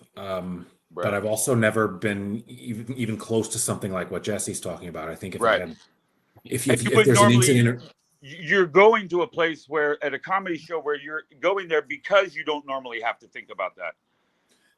Yeah, that's a good point. I probably should just, you're right about being on your own up there. Most places are supposed to kind of have that. A lot don't. I'll probably be thinking about this more now, after tonight, after this discussion. But Craig, I think that's smart, to be thinking about stuff because you don't know who's going to be there. There could be people there who aren't there to see you. You just don't know what's out there. So yeah, I mean, I want you guys to take a note of something. This is 10 years ago when this happened in Paris, and we're talking about this now. Security is something that we've never thought about in these situations, so much so that even after a thing like Paris and then Jason Aldean, and then we still are like, I know for a fact I brought metal detectors for the first time to major venues across the United States, all over the world. The first one to bring metal detectors. I've even come up with my own security protocols that I'll be more than happy to share with you guys. And I'm going to send it to you. My new favorite comedian right up there. That's a fact. I'm going to like these basic protocols for show business people of like what to do before the show, just as a precaution. We always map out an escape route. I even lay out fluorescent tape and arrows to let everyone know which way to go. But in terms of the audience, I'm there to look at them just as much as they're there to look at me. I've never been a shoegazer, and I notice anything that's happening. And that night of that attack, I noticed I was in the process of about to go complain to the venue manager in the middle of the set about where the hell his security was when the shooting started. That's crazy. You have to be aware, because in this day and age of offense and of easy offense, especially, you never know what sort of righteous entitlement a person's going to be experiencing. Yeah, no, we learned a lesson recently where I wasn't standing where I normally was, and something happened to Corey on stage with someone put something in a drink, and that will never happen again. I will never not be next to that stage again. I will watch everything that goes on and who touches everything, because I made a mistake on security that day that I didn't do the job I should have done. And, well, when it's the first time, I look at it in my business anyway. When it's the first time, it's not so much that you made a mistake or that you weren't trying to do your job. It's just that people are there to, for everyone who's there to try to be on top of shit, there's also people in the audience who are there to get past you. And they're focusing their every thought on how to deceive you and how to get around what you're doing. And it's a learning curve. And anytime something new happens, everything has to adjust to it. The first time somebody comes into a show and shoots, they wanted to behead me on the stage. I could hear them talking about it. Like, imagine if they'd accomplished that. They probably would have gotten the key to the city from my hometown. No, I'm just kidding. Oh, Jesus Christ. All right. In any case, Corey, it is 10:03. I could keep this going forever. Go ahead, Corey. No, I again, Jesse, thank you. Seriously, I love you, dude. Dude, seriously, I met you in a crazy part of my life, and then the way that circumstances and fate, just like fate had it that guy had an extra picture, just like fate had it that I walked by there to have it, and then to be, just talking, I'm at my cousin's wedding, and I'm talking to my aunts, old best friends, and it's like, and I mentioned, oh yeah, the Eagles of death metal, and all of a sudden they're like, oh, Jess, about Jesse? I'm like, fuck yeah, I watch his fucking live streams on Facebook, on Instagram. It's fucking awesome. And then all of a sudden, a few days after I get home, I have a FaceTime message waiting for me. Like, that goes both ways. The fates would have it that I would just happen. I wasn't supposed to be at Orange signing autographs that day. That's the truth. It just so happened that I was there with my son, and I went in and I just happened to sit down, and fate just happened to make certain that you were there. Like, that goes both ways, my friend. This is good stuff. I've got some of my absolute favorite people in the world on this call right now, and it means the world. James, Chris, Dave, Jesse, my father. Like, Wait, this your is. dad's on this? Oh yeah, you didn't notice. You didn't notice. Oh, good. I hope I didn't say anything like really weird. I was about to start talking about flopping my wiener around and shit like that. Frank already was talking about that earlier. Listen, when your father's your tour manager, there's nothing weird anymore. Well, I was going to say on stage, that's a good way to make sure you just start flopping your wiener around everywhere, and that shocks the bad guys into an action. But we have Michael. He does now. No. Yeah, but anyway, before we go, Dave, what do you got to plug? Oh, I'm still thinking about Jesse's story. I can't even think about my own stuff. It was just a very powerful story. Thank you, brother. DaveSheehanComedy.com. I'll leave it at that. All right. Well, I'm going to start talking about it on my Instagram Live. Well, we'll do that. I'll plug you for you. James, what are you plugging? I got my podcast coming, Everyday People. I didn't do last episode because I was vomiting 3 times with a bad stomach bug. So I hope next week I will be fine. And then I hope that the kids at school don't kill me, like Corey said. Make them wear a mask. I don't know. Probably. That have to be the move. I have to walk in like a hazmat suit or something from Breaking Bad. Chris, what do you got to plug besides Guitar Center and great sales coming? Actually, if you're on Blue Sky, it's a thing. Blue Sky. I take really bad pictures of birds, so you can find me under Poorly Taken Bird Pics. Awesome. At Blue Sky. That may be my new favorite plug I've ever heard. Yeah, that's probably, yeah, I agree with you. That's one of the coolest things I've ever heard. I'm gonna join Blue Sky. Literally, you're gonna be my only person I follow. Yeah, I that's the only reason I'm now gonna join it. Actually, yeah. Before we give Jesse's plugs, you want bird. Yeah. You want me to do the plugs, or do you remember? You know what? Yeah.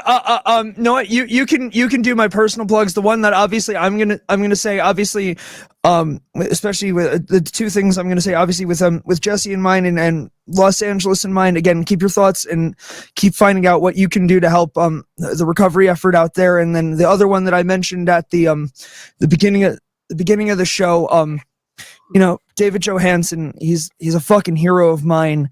He's one of the greatest rock and rollers who ever fucking lived, and a guy who's never asked for help in his life ever. If you take a chance, check out the sweetrelief.org link that I have saved in this video. Consider buying a t-shirt, and Jesse, again, thank you. Dude, I just so much. realized that David Johansen's alien. I'm gonna be pushing that personally on my Instagram. Wow.